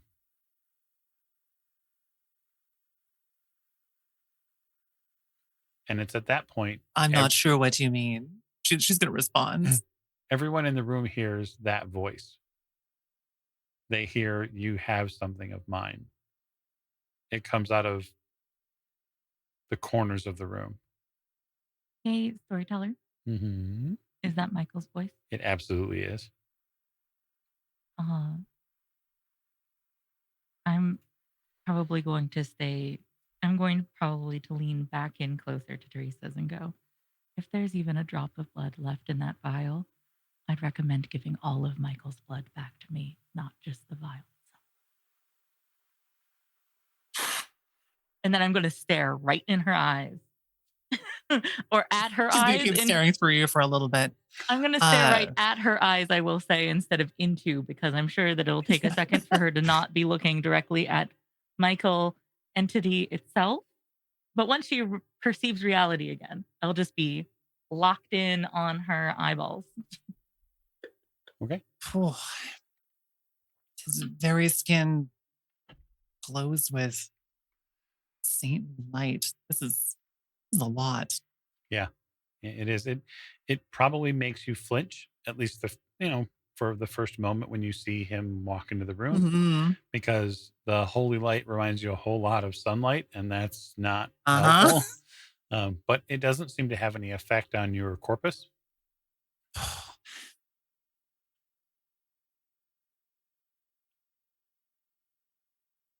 So she really wants to keep some, but she's not very convinced that she can safely at this point.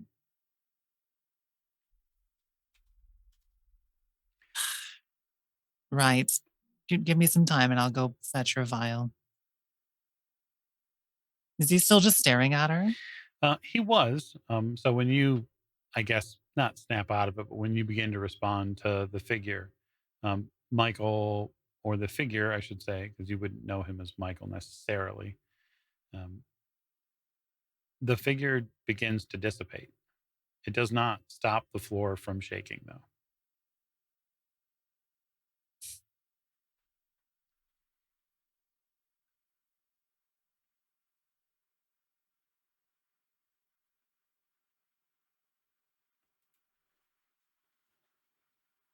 Well, come with me. I'll lead them back to the laboratory, a little bit slowly, a little bit staring at the walls that are so colorful. I mean, I think at this point she's going to mumble a little bit of the details of what she's experiencing because she wants to like not forget it because this is really interesting data, but also she's high and out of her mind. So That's valid, completely valid. So you lead them back through your various hallways and passageways until you get to the laboratory, which I feel like deserves its own description. So this is where a room where you science. absolutely. And this is a room where she sciences. Like this looks like an alchemist laboratory. It's not just a library. It's not just a ritual room. There are beakers, there are small fires here. There are strange substances and slime and goo. And it is meticulously organized in here, except for a giant stack of books, inevitably. Uh, this also appears to be where she probably spends the day. So this is where the vial was at. Yes, it's still in the holder. Yeah, she slid it into a book on the bookshelf. I think she'll go get that book.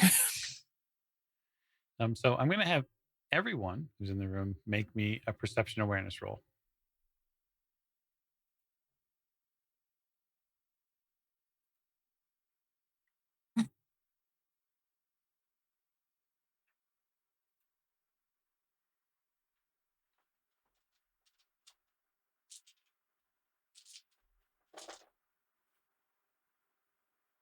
I got 6. That's I a lot. got 2. I got 5. Okay. Am I also wrong? You are. Yes. Good, I did just in case. I got 4, baby. That's right. Okay. So everybody gets a chance to see it. Those of you who have 3 or more successes will get a chance to react to it directly. Um, Something leaps from the back of the laboratory. It looks like a shadowy form. It is leaping towards the bookshelf as Teresa reaches out to grab the book.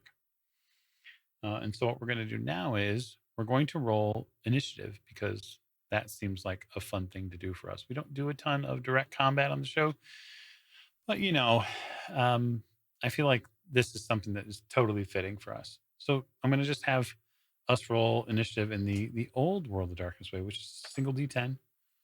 And then you're going to add your dexterity and your wits to it.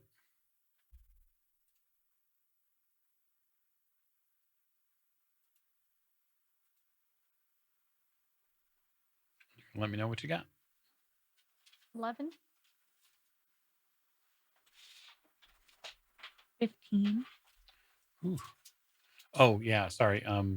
Certainly, those members of Vampiric Society who have celerity should add their celerity to their initiative because that's how they roll. You cool, speedy jerks. 13. Renzi, do you want to update that, or did you add your celerity already? It-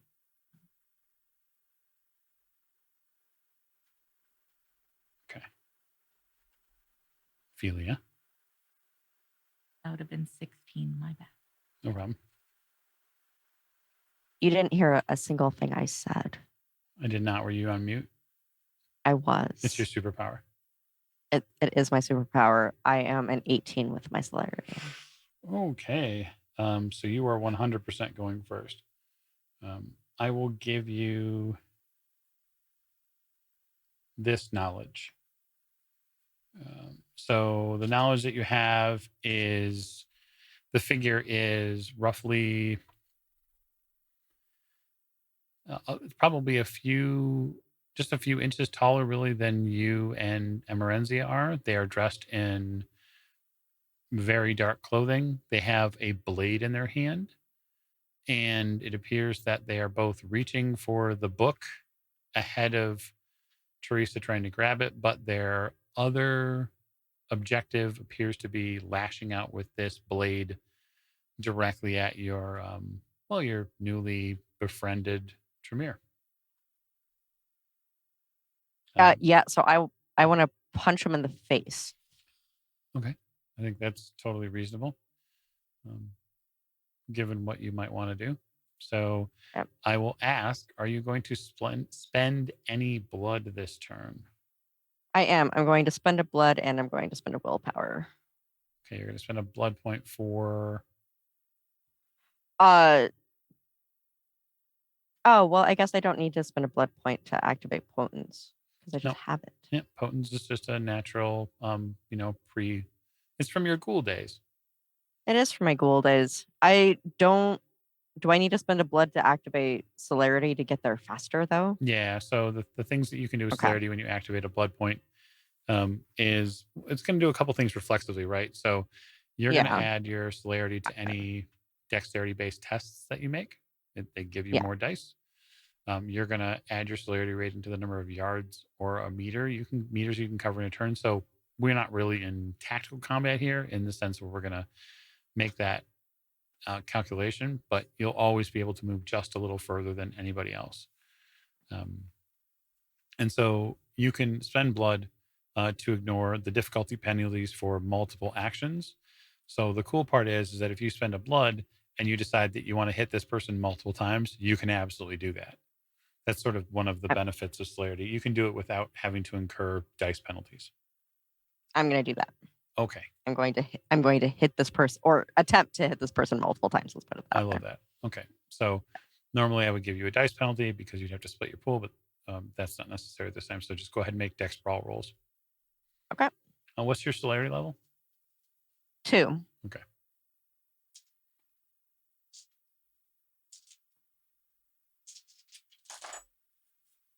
So my first roll is 3.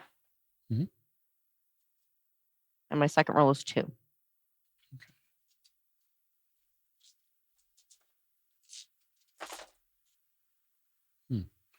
Okay. The figure in front of you works very hard to move their body in and around where you're swinging.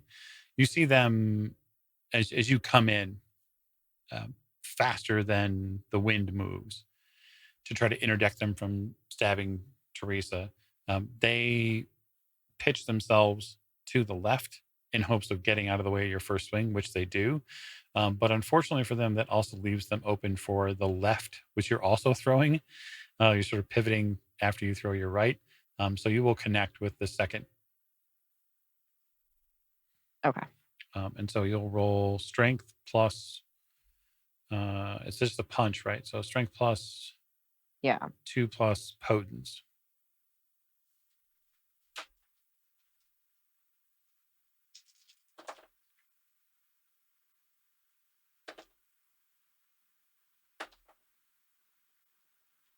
Four. Okay. So you connect with their body. And when you do, you push them back. So when you're swinging and you're hitting with potence, you're doing lethal damage with potence. Mm-hmm.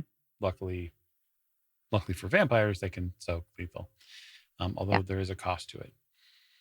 You connect with their solar plexus and you drive them with that punch back into the brick wall space that's available in this laboratory. All sorts of different bric-a-brac and scientifically important things go flying. For you, Teresa, you see people move faster than you can truly get a handle on. Suddenly, this, sort of, I wouldn't say quiet, but a woman who's been mostly quiet, right? Who is seemingly threatening becomes in the flash of an instant highly threatening. And this figure that comes at you with the knife gets punched into a wall.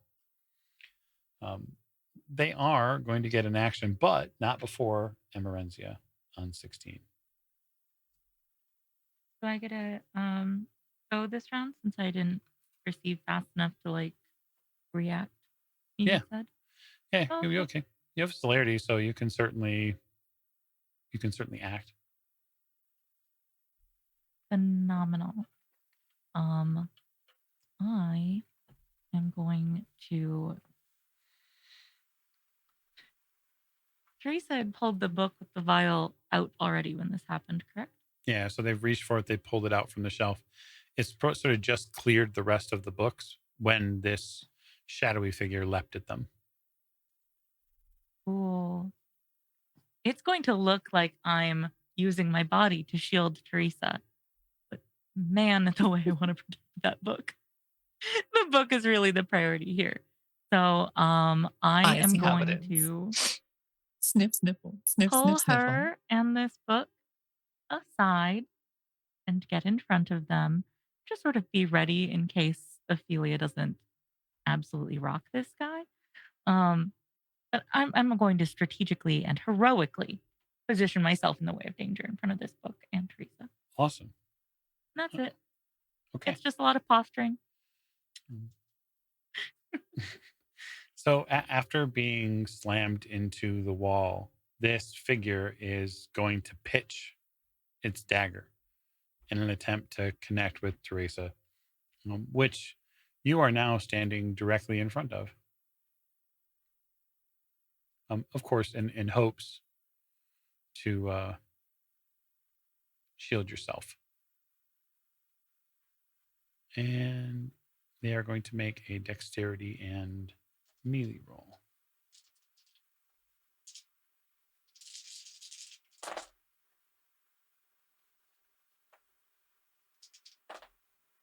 Okay.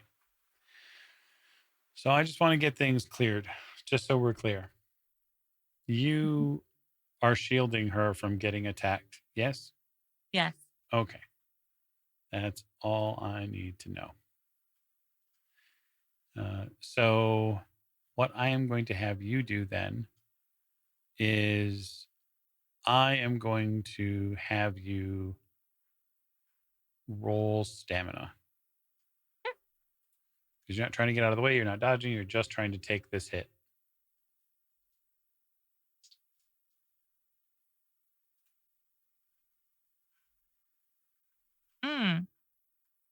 That's just one success. It didn't fail, which is great for me. That's great. That's super helpful and wonderful for you. So The way you say that makes it feel like it's really not, Michael. I mean, I'm sure it'll be fine, or it won't. We'll find out. That's sort of the best part of this story. So Teresa, you pull this book and you're pulling it back, and all of a sudden there's this beautiful woman in front of you, and she seems to have a concerned look on her face, and that concern grows and grows, as does the as do her eyes. They grow wider and wider, and her mouth opens, and you see out of her back a blade appears. She has been stabbed as this figure who was seemingly coming after you threw a dagger into her back. My goodness. Okay. At this point, Teresa, you're going to get an action. Well, I had an idea for what Teresa was going to do, but I think now things have changed a little bit due to the stabbing. Yes. It was thrown. Well, you know what? Why don't we try? Why don't we try the other option instead? So let's try a little trick that I like to call dominates. Because good children kneel in the library. Oh, really? To try that one. We'll Okay. see. She doesn't have that much intimidation, but she's got some manipulation. So we'll try the roll on it here. This is just dominate one. So the command word just to get this dude to stop stabbing and not going for the knife because he's too busy kneeling, hopefully. Mm-hmm. And now I always get confused about spending willpower in the 20th anniversary version. Because do you re-roll dice with a willpower? How does that work? So the way it works here is that you can spend willpower. You could spend a willpower point to prevent yourself from botching. Okay. So that's definitely one way to do it. Yeah, it could be. I think let's just roll and see what happens. Mhm. Dun dun dun dun. What am I looking for here? Because I got a 10, a 9, an 8, and a 7 on 4 dice. Well, those are good. So let's go to the dominate system. Let's see. You just So manipulation and intimidation. Mm-hmm, So the difficulty, I think, is their current willpower. You probably get something about it. So difficulty is current willpower, so it's 7. Sweet. Well, then do 10s explode or are they 2? Nope, 10s explode. 6. Yep. Well, I rolled a 2, so I have 4. Okay. So 3 or more successes indicate the command's roots probe deeper and more frequently into the subject's mind. So you are dominate is always a fairly forceful announcement.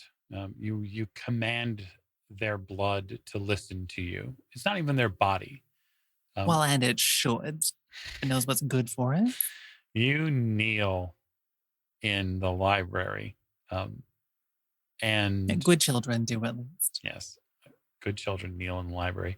There's so many potential uses for that statement. But in this, I need more shirts to write weird things on. Right. So much new podcast merch is getting made tonight. So when they get an action, they'll have to comply with the command because you've certainly superseded the required successes. You are going to dominate them. You have dominated them. Now that they will have to eventually act on their round. Before that happens, however, Genevieve's going to get an action because she's been waiting. Not like the rest of these people who are super fast. She's totally muted, probably. Yeah, it's mysterious. Can you hear me? I can now, yes. Oh, Yep, now we that's can. weird. I was unmuted. But whatever. Okay. Do I see? Well, I'm not going to be able to see dominate on somebody because that would. No. You would not see the dominate. I would argue for you, the player, that given Genevieve's experience with dominate, you don't see the dominate. You hear Teresa's voice, and you realize that she's commanding someone to do what she wants them to. Awesome. It's not a power unknown to you. No, but I bet it triggers something. Yeah, 100%. You certainly get triggered.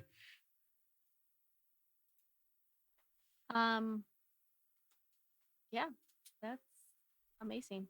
So then before that,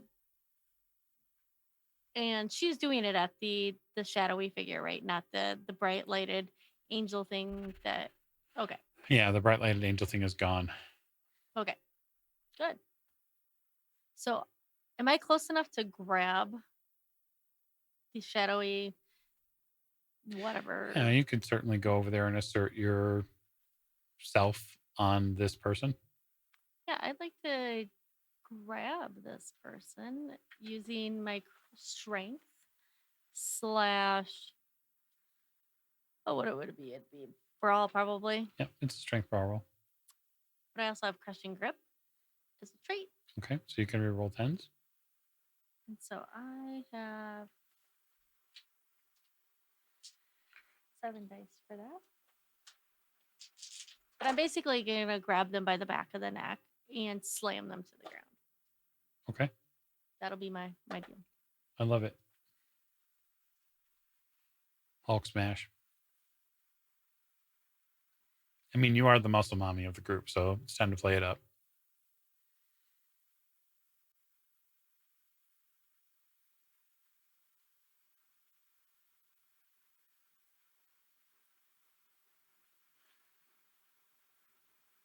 I get 6 successes.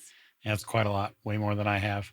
So, and this figure is still reeling from having been punched into a wall, and you reach them, grab onto them, pull them into the air, and then hammer them down onto the ground. You have potence, so the stone of the laboratory cracks under the pressure that you exert. And I will offer you, the player, one of two options. I can apply the successes that you have as damage to them, or I can apply them as successes which they must overcome before they can break your grapple. Let's go with the ore. Okay. Okay. So this is going to be really interesting.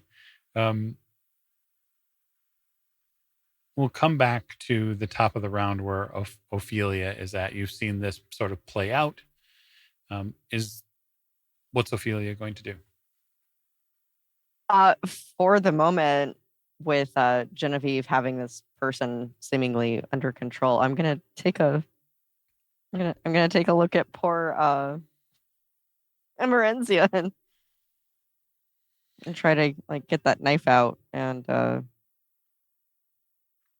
Okay. like me. I don't think I could patch her up, but I at least want to like get the knife out and You rush what I over can to do. her and take the knife Yeah. out.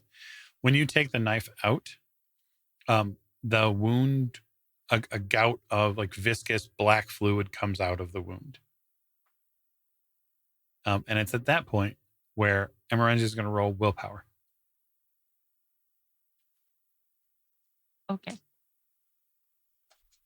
Hold on.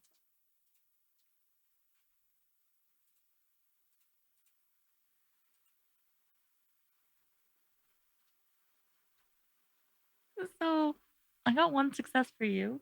Mm-hmm. She is not really made to have the strongest of wills. Because she denies herself very little. So Okay. I'm glad I got a success at all, honestly. And what is your willpower? 2. Oh. Okay. Interesting. Yeah, I'm a real problem. Yeah. All right. Okay. So you feel pain arc all throughout your back. You feel it run up your spine, and it feels like the nerve endings in your back are lit with a fresh match from church.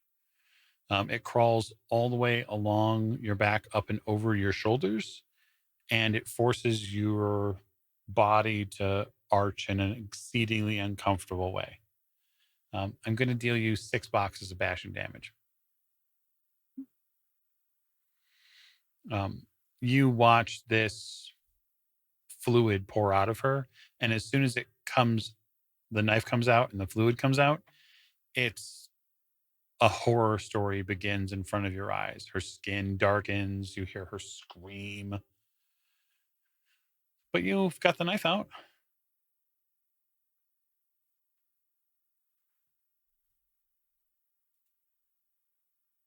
I want to stab the other guy that Genevieve has pinned right now. Okay. You can certainly make a dex melee roll. You have the celerity actions to do it. So All right, spend another blood point for me if you're going to continue to I take can do multiple that. actions. I'll do it. Yeah, do it. Remember, there's only a finite amount of blood, my friends. Yeah. Dex melee, you said? You bet.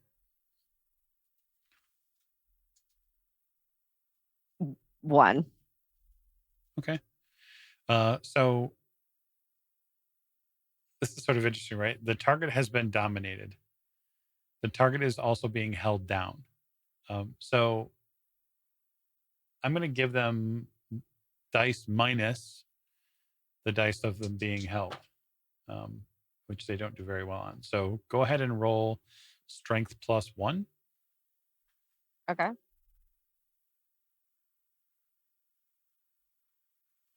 I didn't need that dice anyway. That's right. 3. Okay. You stab them.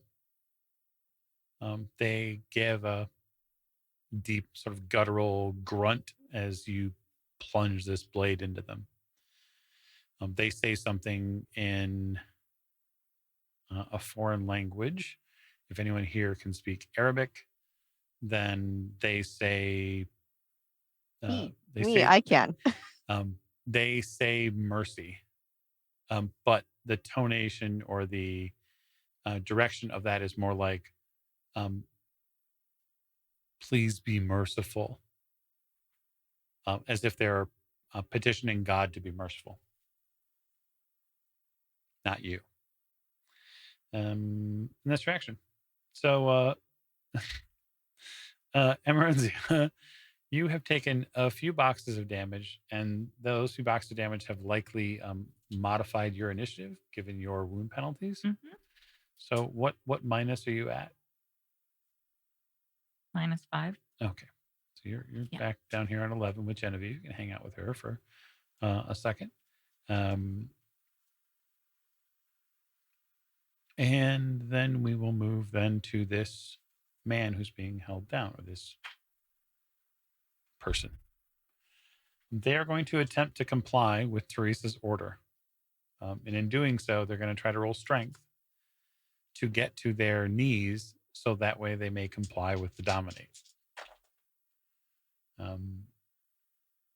I invite you, if you would like, Genevieve, to roll strength plus potence to continue to hold them down, to exert your own level of dominance over them. But if I spend potence, I have to spend willpower, right? You don't spend potence. Potence is extra dice you automatically get. It's the natural potence, it's the natural strength of your blood.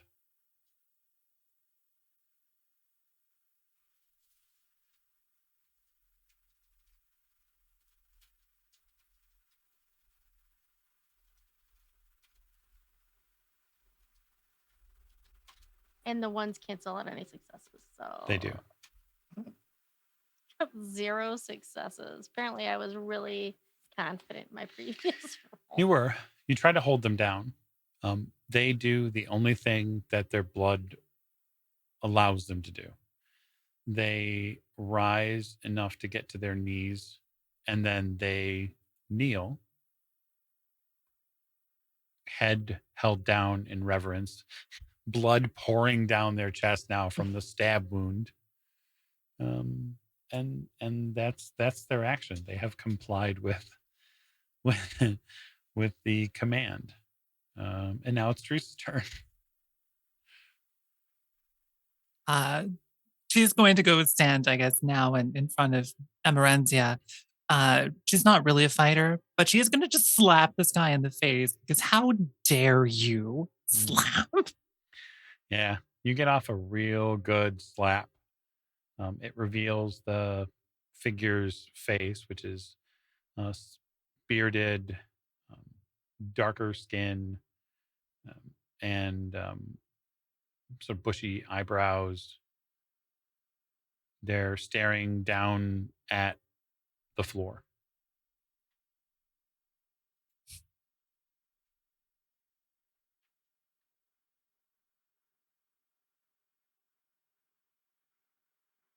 That's all she's doing. Okay. So they're not going to take any more aggressive actions unless Genevieve or Emerenzia want to. Slice him in the throat. No, I'm just kidding. I will hold my sword up to him, up to his neck, and say, "Who are you? Speak now, or lose your head." Oh shit, they might want to lose their head because they don't want to speak. But here we are. Can I use my commanding voice, my charisma, and leadership skills? Ooh. What would you like to do with them? Command him. I have a commanding voice trait. Okay. And use my La Sombra, commanding voice trait. I also have a trait of compelling as well under leadership. So Okay. So Bob's your uncle. he's not resisting your request. There's no reason to roll dice necessarily. Damn it! I wanted to roll all the 5,000 dice that would have. I know. It's like Shadowrun. It's not like Shadowrun though. You could die way quicker in this game. That's true. He says, "My name is Shishette. I am a hand in this war.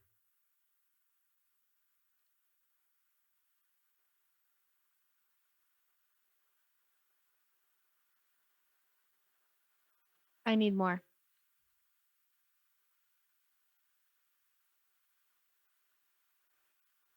We have been tracking the blood for some time.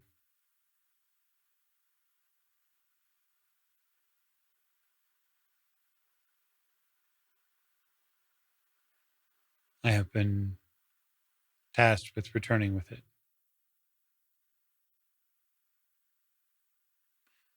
Meanwhile, just so y'all know, Emerenzia is like, heaving breaths, even though she doesn't need to breathe. Yeah. I didn't want to interrupt Genevieve doing Genevieve things, but do I have a chance to do anything other than just heavy breathe? I mean, we all enjoy that, but certainly you have an opportunity to do more than that. Ophelia, what did he say before? Oh, after I stabbed him, Mm-hmm. he asked for mercy.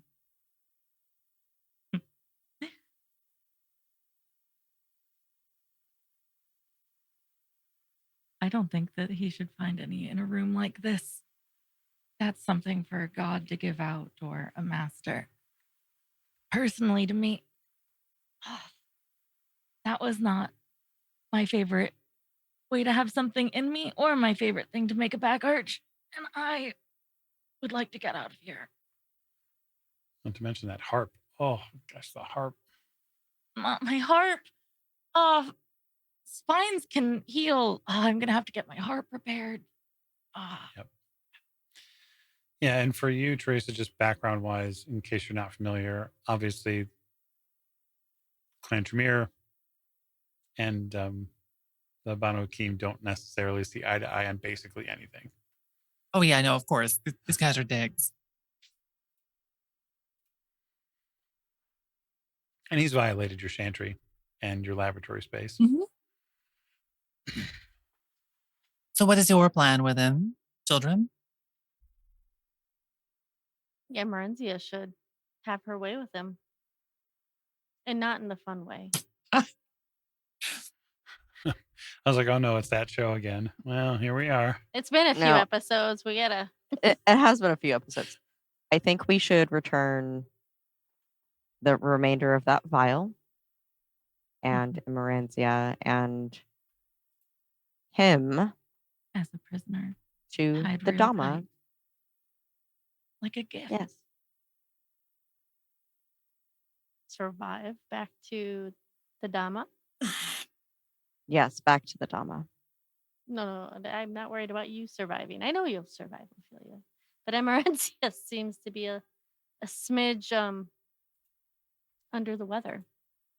I mean, unless Perhaps. there's healing that Teresa can offer. Ladies, how bad is it? She's going to gesture over her shoulder very weakly at her back. Well, you're oozing, which is not a good sign. It's fine. Just rub some dirt in it. No, not. How would rubbing dirt in my harp help? Oh, you want to know if your harp's okay? Well, no. You need a new harp. Maybe. Fuck. The Dama gave me that harp like 30 years ago. Crap. Or 20 years ago. Crap. crap. She's gonna proceed to just sort of mutter to herself about her harp quieter and quieter before going, oh, right, yes. Please tie him up. I'm not really in the condition to do that. She doesn't seem to be like just healing herself like a sensible person, does she? No. And that makes you wonder two things. One, how how young is this child? And two, what did she get stabbed with? I mean, you're fairly familiar with many of their clan, the idea of their clan secrets. Actually, many of their clan secrets are very sought after by your own clan. Hmm. I'm real curious about that dagger. But the assassin's blades are known to be able to poison and either slowly or quickly kill vampires. It's one of the things that they do best. I do think she's going to do a little bit of thaumaturgy as a treat, and will reach out to touch Berenzia, and let's use some blood awakening to encourage you to heal yourself. Do it. Do it. Do some healing. She's just going to reach out, though, and touch you on the shoulder and will attempt to beckon your blood to restore your physical form. She's not going to tell you that's what she's doing. Okay. So I love this. So let's see. I think it's on 301. Yeah. Blood Awakening, although intended as a way for Tremere to assist incapacitated brethren in healing their own wounds. Aha.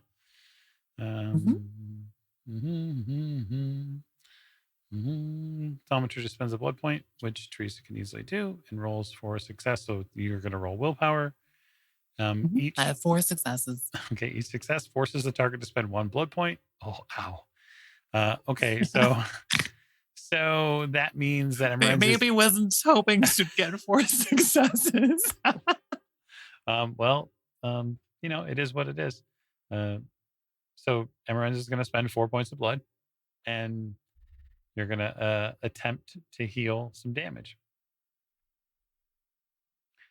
So 4 points of blood from you gets spent. I would love to know, of course, after all this is over, where our specific blood pools are at, because it's been a few nights. We haven't had the pleasure of feeding yet, so we'll have to get to that. But you can heal some boxes of damage. How I haven't walk me through this, storyteller. How You bet. do I do that? So normally when vampires are damaged, you can spend blood points when it comes to like lethal or bashing damage to absolve those issues. This is just lethal damage, and so you're going to spend a blood point per point of damage that you have. Oh, okay. Okay. Well, I guess at least 4. Mm-hmm. You had said before that this was bashing, but you just said it was lethal. So which was? And I said it's technically it's a knife wound, so it's lethal. But for you, because it's not aggravated, it's Oh, okay. Great. neither here nor there. Yeah, it's basically the That same. makes sense. Yeah. The only way it would be different is if you had fortitude, which as a Toreador you don't. So we don't have to worry about that. Okay. You know me, full of questions. Okay. I love it. I will. Oh. I'm such a 11th century theater kid. So I am going to heal all but being kind of bruised. I'm gonna spend the extra to get down to 1 box down. So I'm gonna heal 5 of the 6 instead of all 6. Okay. That way I can appear valiantly in front of the Dama later, being like, I took a weird poison dagger to protect Michael's blood for you. Right. One of the more interesting things is the fact that Teresa reaches out and touches you and your body contorts, because that's the way it works. In Mhm. a Yeah, you didn't quite have a say painful in this. Yeah, no, way, no. or I mean, your blood moves around in your body. Might not be a bad way. I'm gonna say out loud, but not directly to Teresa necessarily, like not turning to face her. Oh, that's fun and interesting. Just kind of quietly to myself while this is happening. Have you never restored yourself before? Everyone has a first time, I suppose. If what you're asking is if you're my first, only in this category, dear. This one will get like a She's gonna very smile. half-hearted wink up at her. Awesome. So just as I announced in chat, in about 30 seconds or so, we're going to get ads. I can't ad break anymore. And so what we're going to do is just chill until the ads are gone. So I will give you a chance to get something to drink, perhaps some coffee, or maybe you need to go outside and, have a relaxing breath of fresh air. But what we do is we will not move the narrative forward while the ads go. And after that, we'll get back and finish off the rest of this. So take care of yourself. And after ads, we'll be back shortly. And so, Dun, dun, dun. if you're seeing this, then you're a subscriber. Thanks a ton. We appreciate it. And we love having you here. Can't tell if Twitch is actually firing them. There they are. Okay, good. Yeah, it's so weird. They keep you in suspense. I know. It's like, hey, your ads are going to run. Your ads are going to run. And then the timer goes off and you're like, okay, so they're going to run or I don't know. what? Sometime in like 4 minutes, they'll appear, maybe. Hopefully. So this has been a ton of fun. Mm-hmm. Yeah, I've been really enjoying this. The chat has been very exciting. All of you people who are subscribers and are seeing this, we love all of the interaction we get with chat. It's tons of fun. So, fun fact about Kazuma, who's in chat, because I love calling out friends. She lives in Germany. When she said she accidentally was awake, it's the middle of the night for her. She woke up in the middle of the night and was like, "Oh, podcast, huh?" Well, we've taken up her sleeping hours now. I know Kaz has been like, she ripped through all the VTM that we already had. So that's cool. Is it what, 5 o'clock in the morning, I think? I have a world clock on my home screen just for her. Yeah, it's 4:27 a.m. and she's been here the whole time. So she started watching at 2 in the morning when she woke up by accident. And it's a work day. So Well, I hope that she's able to get some good rest. Hang on, wait, can we use a point of dominance? Good audience members take care of themselves. I think lines are a little weird when it comes to doing it to audience members. Oh no, she doesn't have to work tomorrow. Yeah. Yay. That's fantastic. I was worried. I was like, oh no. Good. I was so worried. Here it's 11 p.m., but fuck my sleep schedule. Yeah. One of our favorite people in chat. Yeah. Nah. All right. It's 40 seconds or so, and then we'll get back to the rest of this. Hijinks ensue.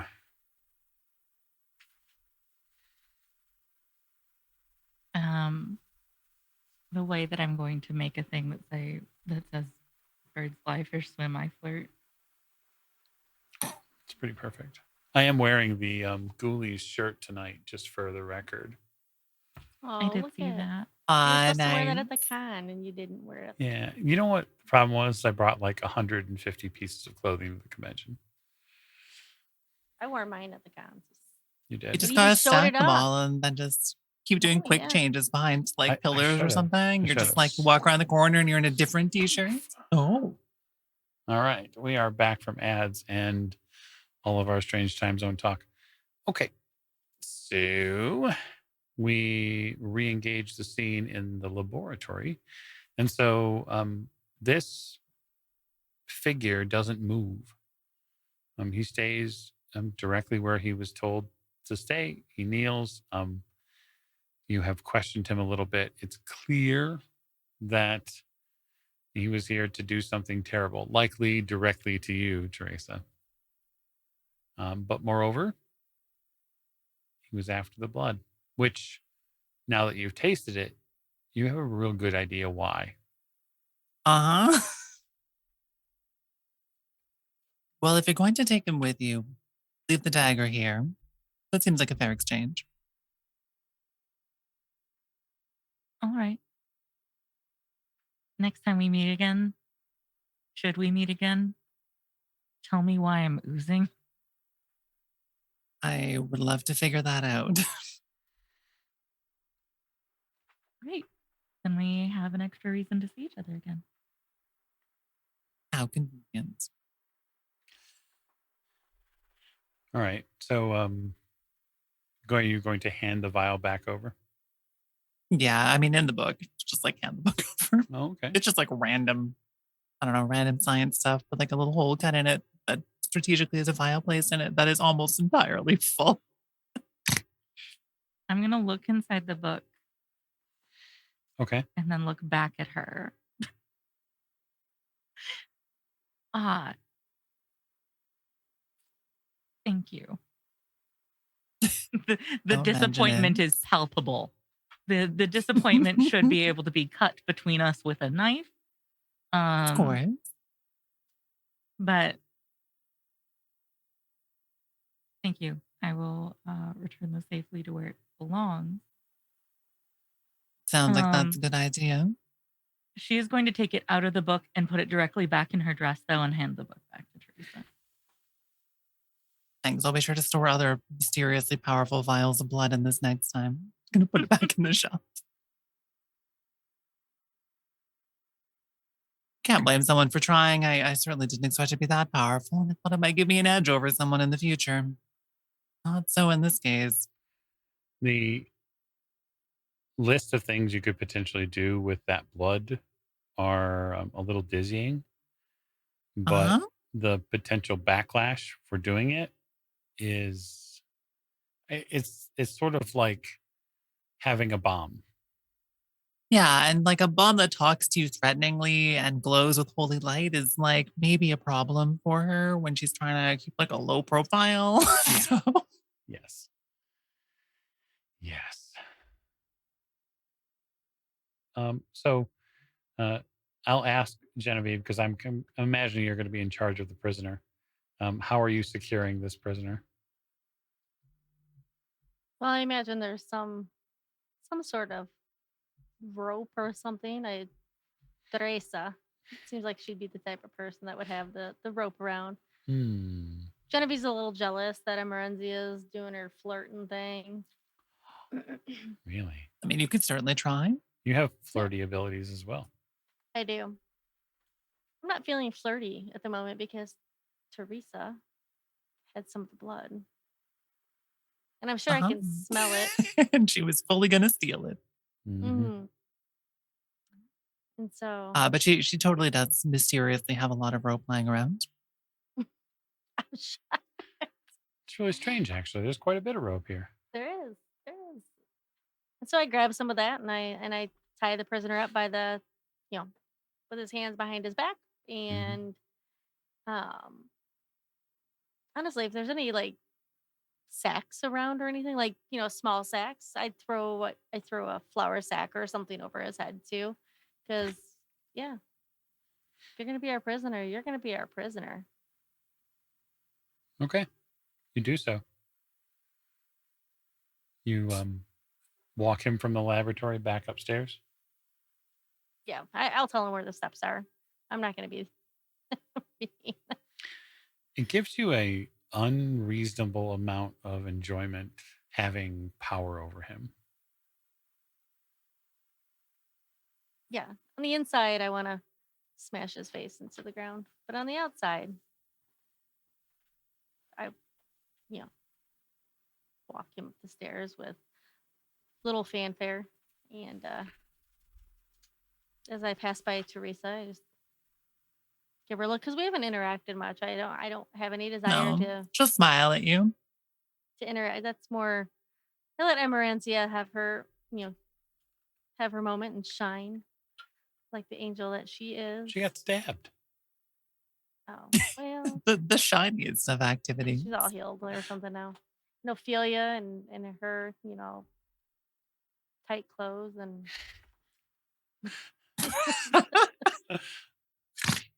um it's okay. I'm not judging Ophelia. I'm here for it. And so Listen, I'm only wearing tight clothes because this is what Emerenzia dressed me in. It's true. I'm shocked. It is true. She got a little makeover, a little ghouls night makeover. I sure did. Makeover. Whatever. You work Sorry, it, continue. girl. Work it. You I get back didn't up. think You get back up to the foyer with the prisoner. I do. I will actually make sure that if there's no other threats around because that is important to do. So can I make a perception? Do I need to make a perception roll? No, you do not. You do Okay. notice that that same sort of shaking has not left this area. The ground still seems to rumble. It is concerning, especially because you don't know what's causing it. Teresa, you're getting the feeling that your friends, the friends here that protect your space, are deeply concerned about the structure. They can feel Yeah, the she should probably stones go moving. outside. She has a sneaking suspicion that she might be the epicenter. So she's gonna, as casually as she can, maneuver her way outside as well. Mm-hmm. Gonna put her robe back on. Okay. You put slide a robe back on to cover up all of the doodling and drawing that's been done on your body by you. Yeah, of course. You get the prisoner loaded into the carriage situated. And you notice the outside of the building has several small cracks in the foundational stonework now. That's going to be annoying. It's Does like, the shaking seem to be moving with Teresa, or is it still sort of centered in the building? it's definitely moving with you. I guess she's gonna go try to move somewhere away from buildings. Mm. I seem to need to spend some time outdoors. Ground is still quaking at my feet. Kind of interesting. Okay. what wouldn't be quaking at your feet. Um, Heyo. are you going to be all right when we leave you? Not worried about any I'm a little other. bit concerned about this ground shaking. This is quite new to me, but it's certainly an interesting piece of information. Otherwise, I think I'm quite as safe as I ever am. You do seem like you could handle yourself. All right. Well, good luck with the waking. It was very nice to meet you. Let's It was hope, nice to meet you too, quaking and all. let's hope next time it's more of a quivering than a quaking kind of situation if we can help it. One can hope. So with all of our ghoulies eventually loaded into the carriage, we pause and get over the Bridgerton hump here, and we'll begin moving out of the space, leaving Teresa and her machinations and perhaps investigations of this blade. And weirdly quaking shoes. Correct.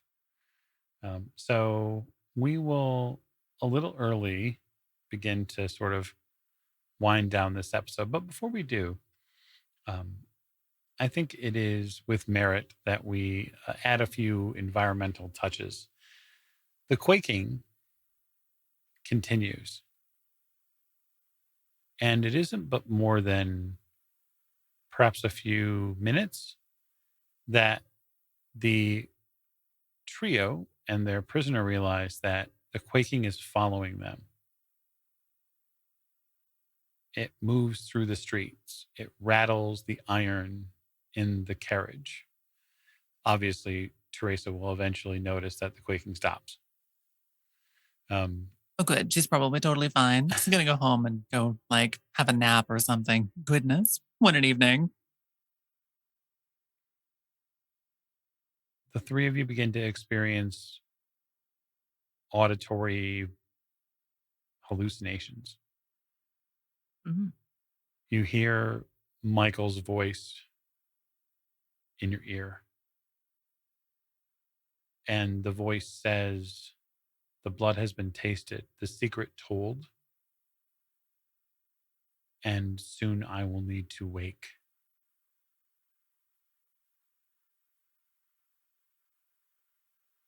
My wrath rakes with me.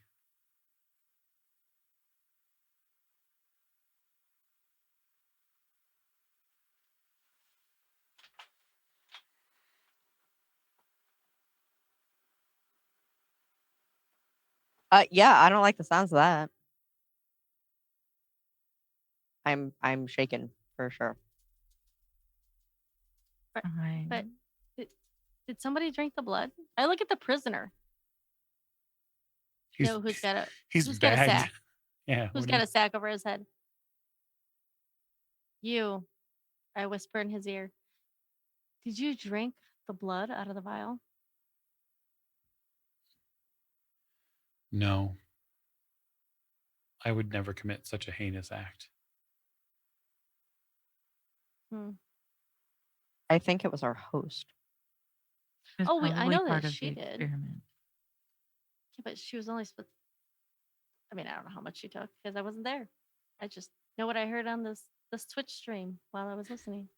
Oh, uh, then why is it shaking? Where is it coming from? I mean, it We feels like it's. Are you just asking? Yeah, is there an epicenter like we can tell? I mean, we're all Yeah, in the I carriage. guess imagine yourself that you're in a carriage, and imagine that as you go along these cobblestone streets or like streets, some of them are probably dirt, some of them are probably stone, and as you go along, the carriage literally shakes left to right intermittently as you're going through the city. The horses are freaked out. The streets at this point are dead and empty. Dead. So there's not a ton of things happening other than you and this conveyance.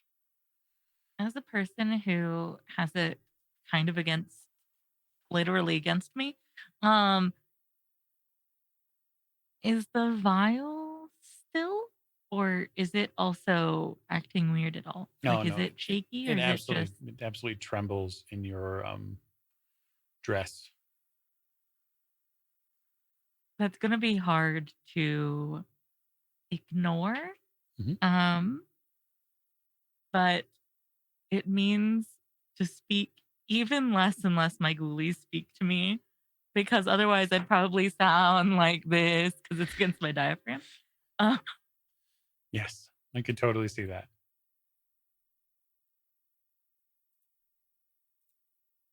Could totally see that. It is under these auspices which you make your way back to the Dama's villa as Constantinople shakes underneath you. We will leave our story there this evening, although I would like our cast to go back through and reintroduce themselves to you, let them know what personal projects or things that they're doing which are fun.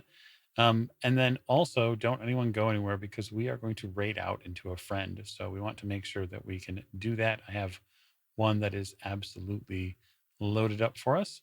So we will go see them. So please cast, let the viewers here know who you are and what you're up to elsewhere.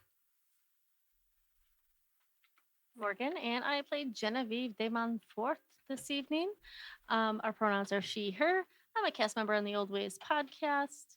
And I'm part of Clan Sombra, maybe in and out of the stream. I'm not sure. Definitely in stream, part of Clan Sombra.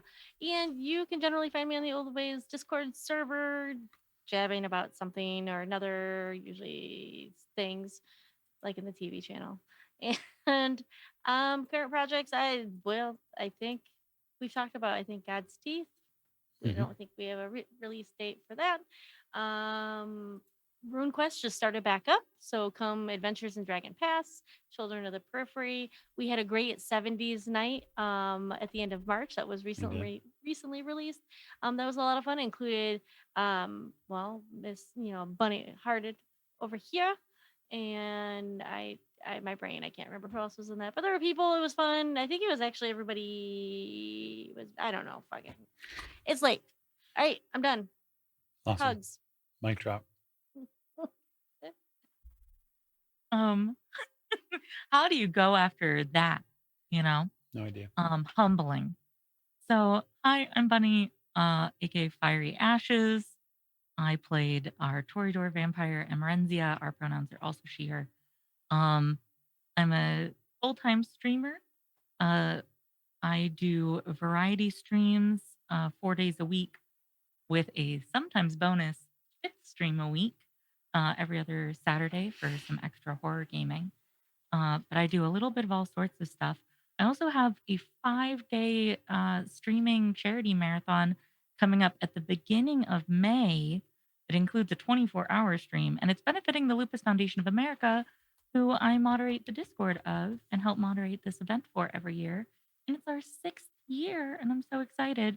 It's called Game On to End Lupus. I'll be using my minor amount of posting privileges in the Old Ways Discord to share a link to that when it gets a little closer. So we'll be doing all sorts of fun stuff. But if you want to find me in Old Ways stories specifically and not my projects like my Twitch, YouTube, charity stuff, etc., then you'd find me in things like Mage or the upcoming, yet to have a release date, but announced Silver Screams, which will be a very fun Golden Age of Hollywood story. I can't wait to tell with Rena and other pals. Yeah, for sure. For sure. There's a ton of good stuff coming. And I look forward to your 24-hour stream. That's going to be absolutely fantastic. Yeah, I'm going to be an absolute menace by the end of 24 hours. Wait, you're not a menace now? Like 100% you're a menace now. Oh, 24 hours into a stream, the sleep debt me is a terror, and I love it. I have been saving channel points just for it, so we'll have tons of fun. All right, and then Allie. Yeah, so I am Allie. I was playing Ophelia Celos tonight, and you can find me on Delta Green. You can find me on the first season of Children of the Periphery, and you can also find me on Mage the Awakening. Not Mage the Awakening, Mage the Ascension. We don't play Mage the Awakening on this show. I had a great time. I don't. There's not really a lot going on in my life that's relevant to talk about, so I'll let Bunny Hearted go. Yay! All right, and our guest. It was so wonderful to be here. This was so much fun. Thank you for having me. I am Bunny Hearted and or Billy. I feel like on the stream I'm a Tremere, but in real life I'm probably a Tory adorable. If I had to choose one, I feel like that's probably where I would go on it. I am a professional internet bunny girl 90s anime villain VTuber, which is my favorite sentence in the universe. I guess over on my dorky Twitch channel, I do indie games and some VR and catch up on games that I hadn't played before somehow because I'm a dork, or do like 3D modeling and art and stuff. It's a good time. You're welcome to popping over. I love to do charity events. I don't have any coming up in the immediate future. Well, there might be one, but I haven't said yes to it yet, so I can't say for sure. But they do happen typically every couple of months. And I just like, I don't know, using my dorky little place to try to build a inclusive vibes kind of thing. And I didn't shill anything at the beginning of the stream, but the one thing that I want to shill right now is like, I don't know, giving all of the trans people in your lives like a high five and a head pat or something, because shit's a bit donked up all over the world right now, especially when it's in the States and England. And if you know someone, checking in and making sure they're doing okay and seeing how you can support them is a pretty cool idea. Because yeah, things are not boring right now. I was a trans person for like 14 years at this point. I've been through times that were hard and times that were a little easier, and we're into some pretty complicated ones right now. And I think a lot of people could use some support. So my thing to shill is being cool and like poggers and stuff for the trans people in your life, because like they could use it. Yeah. Yeah, What's that? absolutely. Carry on. We will carry on helping them as best we can because we got to do that. Wait, We hang gotta on. do Flag hat. Perfect. Forgot about All that. right. So, uh, my name is Mike. You've been listening to me and listening to us. This is my project. I don't have any other projects other than this one, which is probably good because you can only be chased by the hounds of Tinlos so long before they eventually catch you. I really hope you have had a wonderful night watching us or day, depending upon where you are, if this is happening in YouTube land. And then I would just say, yeah, um, kindness costs you nothing. So that's my thing. We are going to raid out to our friends over at the Onyx Path. And in doing so, they are playing some tabletop games. We've got some friends over there right now. And so we'll raid out to them, say hi. I don't have any specific message, but we'll just be cool. And then thanks everything for your watching and for your interactions. We greatly appreciate it. And have a great night.